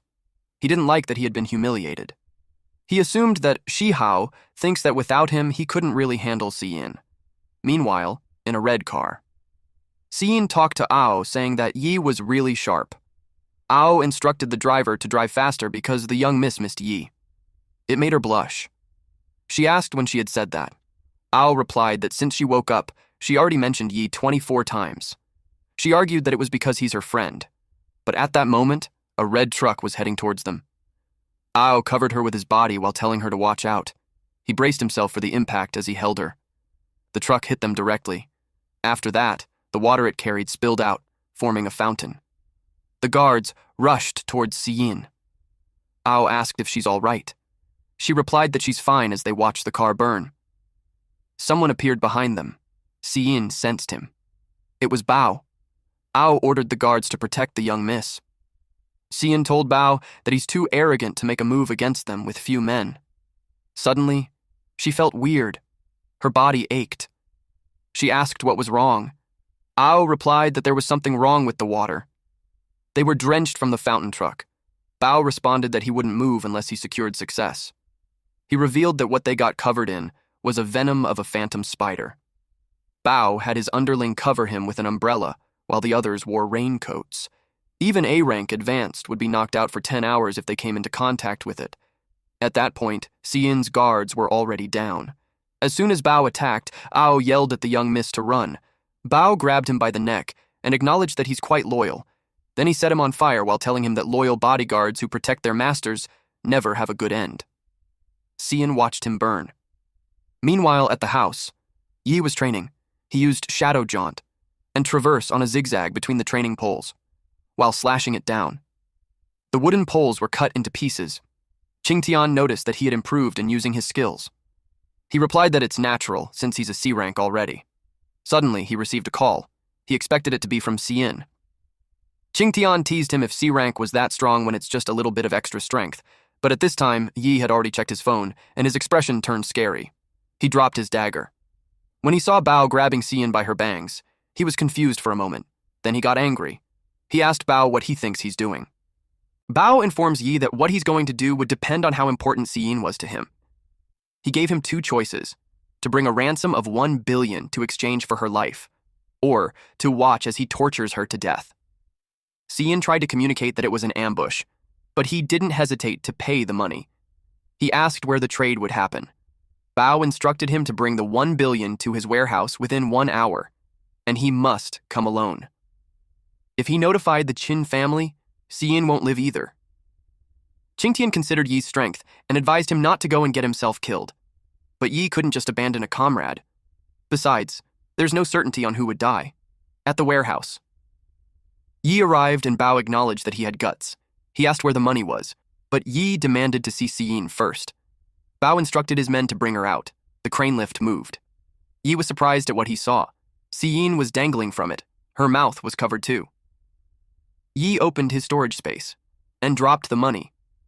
Bao's underlings checked it and reported that it was real. Now that Bao received the money, Yi expected him to release Siyin. But Bao revealed that he didn't kill him earlier because he hadn't seen the money. But now that it was in his hands, he wouldn't just let him leave there. He expected him not to be that naive. Yi knew he wouldn't keep his promise. He pressed a button. A bright light came out from the blocks of cash, then he used a shadow jaunt. The money exploded. The area was filled with smoke. Bao asked where he ran off to. Suddenly, Yi appeared behind him. He evaded his dagger. Then he used a fireball. He wouldn't be defeated with those little sneak attack tricks. Yi asked him if he was not educated not to play with fire when the air was full of dust. Gust of wind blew. And another explosion happened. Siyin got worried for Yi, when suddenly the rope was cut, and she was falling. She braced herself for the impact, but nothing happened. When she opened her eyes, she found himself on her arms while they rode the shadow wyvern. Bao was surprised to see a flying dragon heading towards an entrance to the alternate dimension. He realized that the kid has quite a few tricks up his sleeve. Bao looked forward to catching him and owning everything, but his underling reported that more than half of their brothers were injured. He ordered everyone who can still move to chase after them and not let them get away. They entered the alternate dimension too. Yi entered the sky-reaching tower. Siyin panicked that the Black Panther gang had broken in. He replied that it was fine. He grabbed the chance to let those thugs help him solve a little problem. He told her to hide with the shadow wyvern. She was hesitant at first, but he assured her that it's fine. Qingtian realized that Yi left the entrance open on purpose to use them to help him get through the second level. Yi confirmed that and reasoned that he never said to clear the second level alone. He acknowledged how he's good at finding loopholes. Yi responded that the reward for the second level was too tempting. An armor that can defend against an A-rank attack was a good thing. Eventually, he got attacked with fire. He noticed how those guys were being cautious. They told him that he had nowhere to run now, but there was no reason for him to run. He already saved Siyin, so now it was already a good time to deal with them. Bao laughed at him, thinking he had gone mad. He told his men not to be scared since he's just alone. They would take care of him first, and then they'll find Siyin. And once they're done, he promised them to get a taste of the eldest young miss of the Qin family. Yi admits that he was no match for them in numbers, but as for anything else, it was hard to say. He called everyone to come out and greet their guests. When the doors opened, several eyes started to show up, and the Lava Minotaur, Thunder Serpent King, Hydro Turtle, and others came out. He welcomed and thanked them for accompanying him to the challenge. The Black Panther gang was caught off guard. The monsters charged at them. Bao made a fireball with his fist and unleashed an enormous fireball towards the monsters. Some monsters got caught up in it. The fire continued to travel to Yi. Yi saw that he used his ultimate move. He used Shadow Morph and formed it into a hammer. He wanted to make sure that Bao's hatred was maxed out. He hit the fireball to make it explode. The force was too strong. He realized that he can't just underestimate B-rank attacks.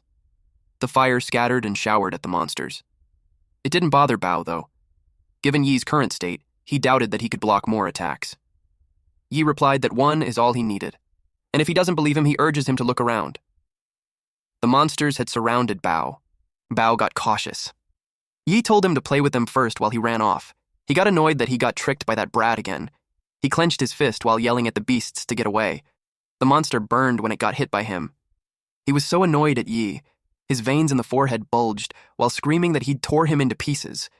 Meanwhile, at the core area of the second level, Yi wanted assurance from Qingtian that he wasn't lying again.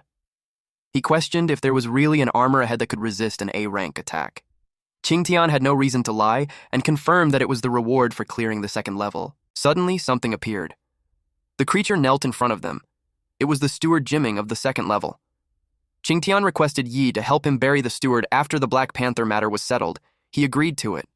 Qingtian thanked him, and then briefly stayed silent as he watched the steward. After that, he led the way to the armor. But something caught Yi's attention again. Another creature appeared in front of them. It was the shadow armor that Qingtian mentioned. He commented that it wasn't as ugly as he imagined. Qingtian thinks it's a pity that the brat was only at Shadow Enhancement Tier 2. But even if he was on Tier 3, facing armor that can resist A-rank attacks was difficult. Yi noticed the weird behavior, so he asked what was wrong. Qingtian replied he's fine and encouraged him to get the reward. Yi noticed how Qingtian was getting more emotional by the day. The armor slightly moved, then it grabbed Yi by the neck. Then the armor expressed that it had been so many years, so he never thought the master would come back. The armor was a hetero-mopper in soul form, and it used a B-rank skill shadow enhancement tier 2, soul refinement. Yi asked what was going on. Qingtian knew it was the steward inside the armor. The armor angrily expressed how it never thought the once exalted master would then have to parasitically inhabit the body of a C-rank being. Qingtian ordered him to stop choking Yi, but the armor was offended that he commanded him. Through gritted teeth, it questioned what rights he had to command him when his soul sleeps in the armor to await his return and help him prolong his life, and yet he failed him. Qingtian returned only as a remnant soul, so he had no choice but to refine him. That way he can break through to Shadow Enhancement Tier 3 and use Domain ability to make the armor of the vessel for his soul. Qingtian screamed as he slowly fades. Yi asked Qingtian if he could beat that guy if he handed over control of his body to him. Qingtian asked if he's not afraid to take the opportunity to completely seize control of his body. He couldn't believe that he could still joke despite their situation. If he had the ability to take full control, he wouldn't have given the body back to him in the first place. Qingtian scoffed, and they did it. Yi's eyes had changed, and he erupted with power, blasting away the armor. But the armor told him that with only a remnant of his soul, he only has an A-rank strength, so there's no need for a pointless struggle.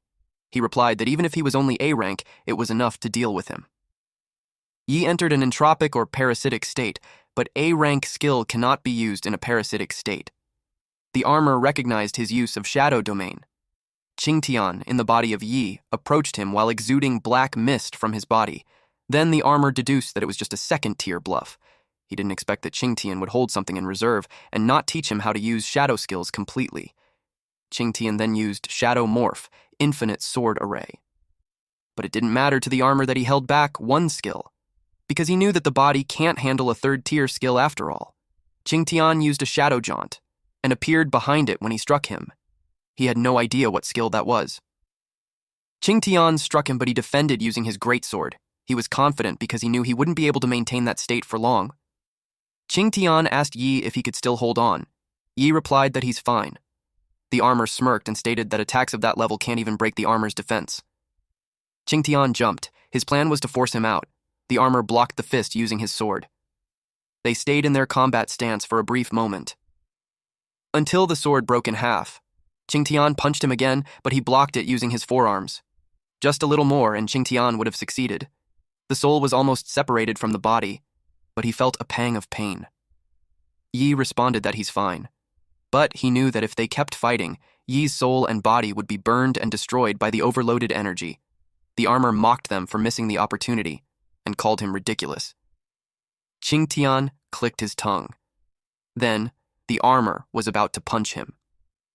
Qingtian got blasted away from Yi's body. Qingtian was surprised. The armor got him where he wanted. He was restrained. He expressed that he didn't expect that one day he would be bitten back by a dog he raised. The armor was exhilarated that he could finally come back to life. Meanwhile, Yi was down on his knee. He looked exhausted, but he was still worried for Qingtian. The armor approached him. Qingtian told him to run. But Yi charges at the armor in an attempt to free him. It was a touching gesture. One was worried about the other's soul being burned and didn't dare to use his full power, and the other was clearly an ant, yet he still dares to attack the armor. The armor blasted Yi away. The impact made him cough blood. Qingtian told him that he's just a C-rank, so he should stop being an eyesore and get lost. Yi replied that from the very beginning, he treated him like a slave, and made him fight other worlders and forced him to level up. Every step of the way until then, he made him listen to him. So now, whether he goes or not, would be his decision. He charges at the armor again. Yi had previously absorbed the surrounding shadow energy and forcibly killed the blood leopard, so this time, he's confident that he could help him eliminate the traitor. The armor challenged him on how long his body would hold out. Qingtian called him a fool. It looked like he was eager to make his body explode. He yelled that it was none of their business. He gathered his strength and charged again, but his body cracked. He saw it falling apart. Slowly, it vanishes in the air. The armor commented that the creature Qingtian chose was adorable because of its suicide attempt. Qingtian had also slowly vanished. The armor told him not to struggle anymore, so he would become a good nourishment for him. He happily absorbed him.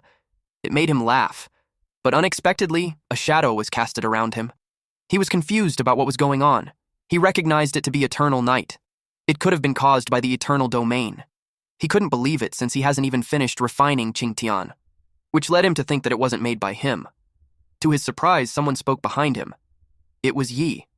And just as he said earlier, the armor would be the one eliminated. Out of instinct, he immediately slashed him, but to his surprise, nothing happened. Yi's stats showed that he's a human race in C rank with a Shadow Enhancement Tier 3, and his skills were Ultimate Shadow Eye, Shadow Morph, Shadow Jaunt, and Shadow Domain. Shadow Domain allows the user to freely alter the form of themselves and their shadow energy within the domain, greatly boosting all shadow-based abilities while reducing their consumption. All souls of targets slain within the domain were converted into shadow energy. The armor got nervous seeing that he reached the 3rd tier. Yi realized where the shadow domain's power comes from. The souls. No wonder the armor was terrified of its strength. He's curious what the soul would do without the armor. He released a concentrated orb of power at him. It rained down on him like a comet.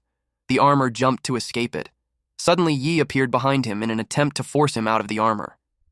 Yi punched him on his back, and he crashed on the ground with a powerful impact. The armor reasoned that it didn't matter if he became a 3rd tier because he was still at C rank, and the armor can withstand even A rank attacks. Yi grinned as he decided to change his approach since he couldn't break it from the outside. He charged at him again.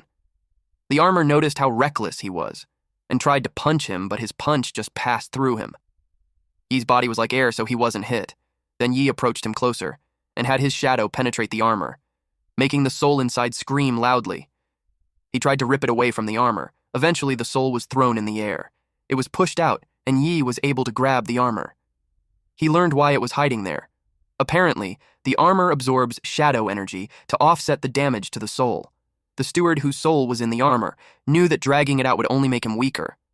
But he already has the Qingtian in his hand. He flew upwards. But of course, Yi wouldn't give him the chance to escape. He chained him. But the steward told Yi that since Qingtian was wrapped in his soul, if he attacks, he'll be hurt too. Yi reminded him that souls were shadow energy, and he just lost his armor's protection. Yi ripped his body apart and Qingtian was freed. Qingtian watched the situation, as Yi absorbs the soul to become his nourishment. Qingtian told the soul that he underestimated the human's hunger for power. He replied that they shouldn't be cocky, because once the human ascends quickly by devouring him, Qingtian wouldn't be spared, as no living being can withstand the test of desire. After Yi absorbed him, he screamed loudly. His body was filled with power that it even made the ground cave in. Qingtian was caught off guard. Yi leveled up to B rank. Then, he called Qingtian, and told him it was his turn. Qingtian called Yi's name. Yi smiled, and connected with him, while he also collected the armor. He shared that he now realized what the steward meant about continuing life. He placed the armor in Qingtian's body. He knew he used his own domain ability to seal his soul inside the armor, and now the hunk of metal had become his new body. So, Qingtian became an A rank with Shadow Enhancement skill, and Ultimate Shadow Eye, Shadow Morph, Shadow Jaunt, Shadow Domain, and Shadow Clone. Qingtian couldn't believe it. He commented how Qingtian was so dark and grimy, and absorbing him might cause him diarrhea. And also, the armor was huge and ugly, so he doesn't feel like wearing it. He settled on him, just returning the favor. Meanwhile, on the 2nd floor, a gigantic snake wrapped its body around Bao's underling. He begged him to save him. Bao told him to hang in there because he'll be ending his suffering at once. He burned the snake along with the man. After that, he commented that a useless piece of trash like that wasn't worth saving. He was slightly surprised when he heard Yi, as what Yi was expecting of a B rank. Those beasts weren't enough to wear him down. Just the sight of him made Bao so angry. He attacked him with a flaming fist. But Qingtian glared at him, and just his presence alone blasted him away. Bao immediately recognized that he was an A rank. He wasn't in a good position. Dealing with Yi alone was one thing, but now an A rank showed up. Yi commented that with Qingtian stepping in, it had become plain bullying. He stretched his arm and expressed that the guy of that level was a perfect warm-up for him. Bao didn't like that he's using him as a warm-up. He thinks that if he could just manage to get a hold of Yi, he would have a fighting chance. Yi used a shadow domain. He commented that all those pointless mystery and flashy tricks won't make up for the fact that he's a D rank. Yi asked him who said he was still a D rank. He was caught off guard. The next thing he knew, he was punched in the stomach. Then Yi appeared behind him. He was furious that Yi was looking down at him. Yi watched him intently and blocked his fist with his. It caused an explosion. Bao realized he's now B rank. He wondered how he got to B rank so fast. Yi replied that he had to thank him for pushing him every step of the way. Bao didn't care if he was a B rank. He still charges at him because he was confident in his strength. He elbowed him and Yi blocked it using his forearms. Qingtian informed Yi that inside the shadow domain, he doesn't need to use his own energy. Instead, he could command the energy around him and turn their power against them. It is the true essence of the shadow. Yi understood it. He gave a side comment that he's not used to Qingtian being such a serious teacher. Bao noticed that he was learning as they went, like he was some kind of a genius. He released his power towards him and told him to die and released several fireballs towards him. He tried to command the surrounding energy and made it his own. He was able to create a barrier which blocked the flames. That surprised Bao. Yi admitted that the feeling was addicting. He released a condensed power in Bao's way. He evaded it at the last minute. Then Yi released some more. Bao charges at him while mocking him for missing. Yi corrected him that he didn't, and certainly all the dodging had made his brain a mess, because his previous move was just to help line up his face to his fist. Bao groaned in pain. He wondered how that was possible. The kid kept using skills, and yet his power wasn't fading. Instead, it was getting stronger. Yi asked him if that was all he got, and expressed that he was disappointed. He planned to end their little game. Bao was determined to take him down with him. Yi harnessed the shadow, and in a single step he closed the distance between them and slashed him. Bao's arm was cut off. His eyes widened in shock as the arm fell in front of him. He fell on his knees and gritted his teeth in anger. Then Yi pointed the blade at the back of his head. Then he dared Yi to kill him. But Yi replied that death was just letting him off too easily. At that moment, Bao was worth more to him alive than dead. Qingtian asked Yi why he kept Bao alive. He did that to get more information about Shihao. Bao responded that he'd chosen death before he told him anything. Yi knew that, but Xiaosheng had his ways of making people talk. Upon hearing Xiaosheng's name, Bao begged to be freed. He even threatened him, so Yi covered his mouth to shut him up. Then he told him that even if Shihai doesn't come looking for him, he'd come for him instead. Qingtian replied that he could take care of the A rank from the NG group as his way of returning the favor to him. But Yi wanted to confirm first if Ning Donghao was involved before they made a move. In addition, he wanted to handle revenge on his own. Meanwhile, under the rain, the military was stocking up some trucks. Someone was told to wait, and General Hong will be joining them shortly. A man talked to a bald man whom he called City Lord and asked if he had any inside info since they had been seeing troops mobilized all over the city. The City Lord replied that he doesn't know, but by the looks of it, something big must be happening. Then he asked Xiaosheng if he knew anything. At that time, Xiaosheng was on the phone receiving a report that Xiyin was kidnapped by the Black Panther. She was unharmed, and the guy had been dealt with. It made him furious. Then he replied to the question saying that he had no idea about military affairs. He approached Dong Hao and told him that if he can't keep his dogs on a leash, he'd be happy to teach them some discipline. Dong Hao asked what he's trying to say. He replied that he would wish he wasn't involved, otherwise he'd take care of them both at once. They both exuded energy as they tried to intimidate each other. Dong Hao responded that Xiaosheng had been overestimating himself. Xiaosheng challenged him to put it into a test. Someone entered and expressed that seeing them fired up puts his mind at ease. But he also told them to save the energy for where it counts, especially when Haicheng might be on the brink of major disaster. This red-haired man was Hong Hai, a supreme military commander of the 3rd Defense Zone under the United Government. They sat as they discussed a serious matter. Hai told his white-haired assistant to explain the situation. The man was aware that everyone present became an A rank by fighting in the battle against the creatures from the level 2 dimension channel 10 years ago. With that, they shouldn't be reminded of the destructive power of the A rank and S rank creatures from that channel. They still don't know why the level 2 channel suddenly appeared for a moment and then vanished. However, they have been consistently monitoring the related radiation fluctuations all these years. 5 years ago, those fluctuations reappeared. The frequency and intensity have been increasing steadily, and in the last 3 months, 5 spikes have been detected nearly as strong as the ones from 10 years ago. The three gentlemen were alarmed. The city lord could already tell why General Hong called them. Hong told them that it meant that it was highly likely that Haicheng was about to witness the appearance of a level 2 dimensional channel. Concurrently, the shadow bipedal creatures were heading to a portal. He wanted all of them to go back and prepare. If a level 2 channel truly appears, it would be a catastrophe for Haicheng. Although the military had begun their own preparations, he hoped that when the time comes, the three of them can set aside their differences and face the crisis together. Xiao Shang replied that he had no problem with that as long as certain people stopped their little schemes behind his back. Then he glanced at Dong Hao.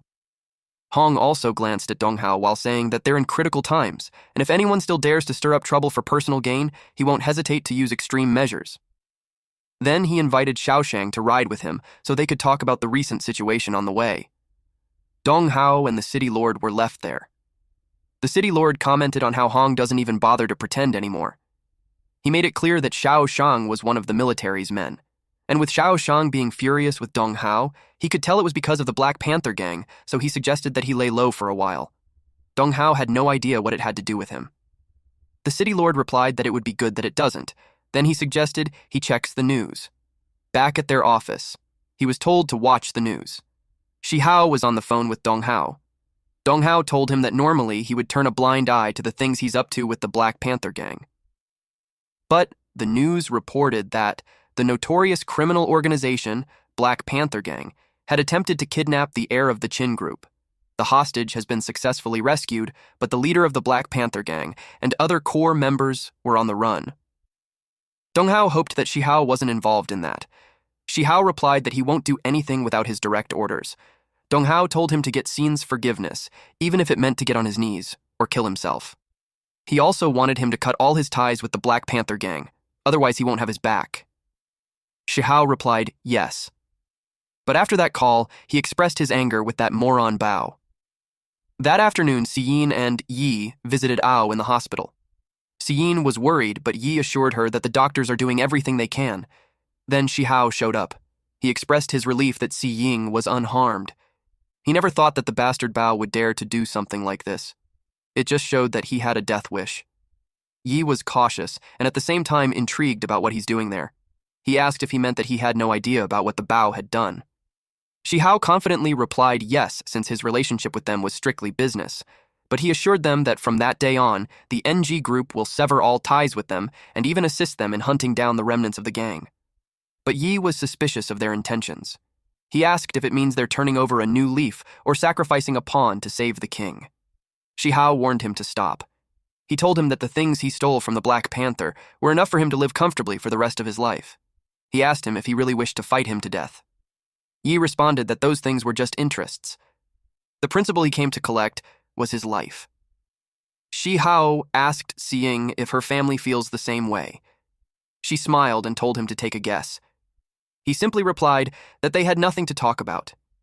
He warned them that he's part of the NG group, and without any proof, they can't touch him. Yi replied that he should pray that Bao and his men would never surface otherwise. They'll become his worst nightmare. After that, he called a researcher and ordered to inject the remaining dregs of the Black Panther Gang with God's blood.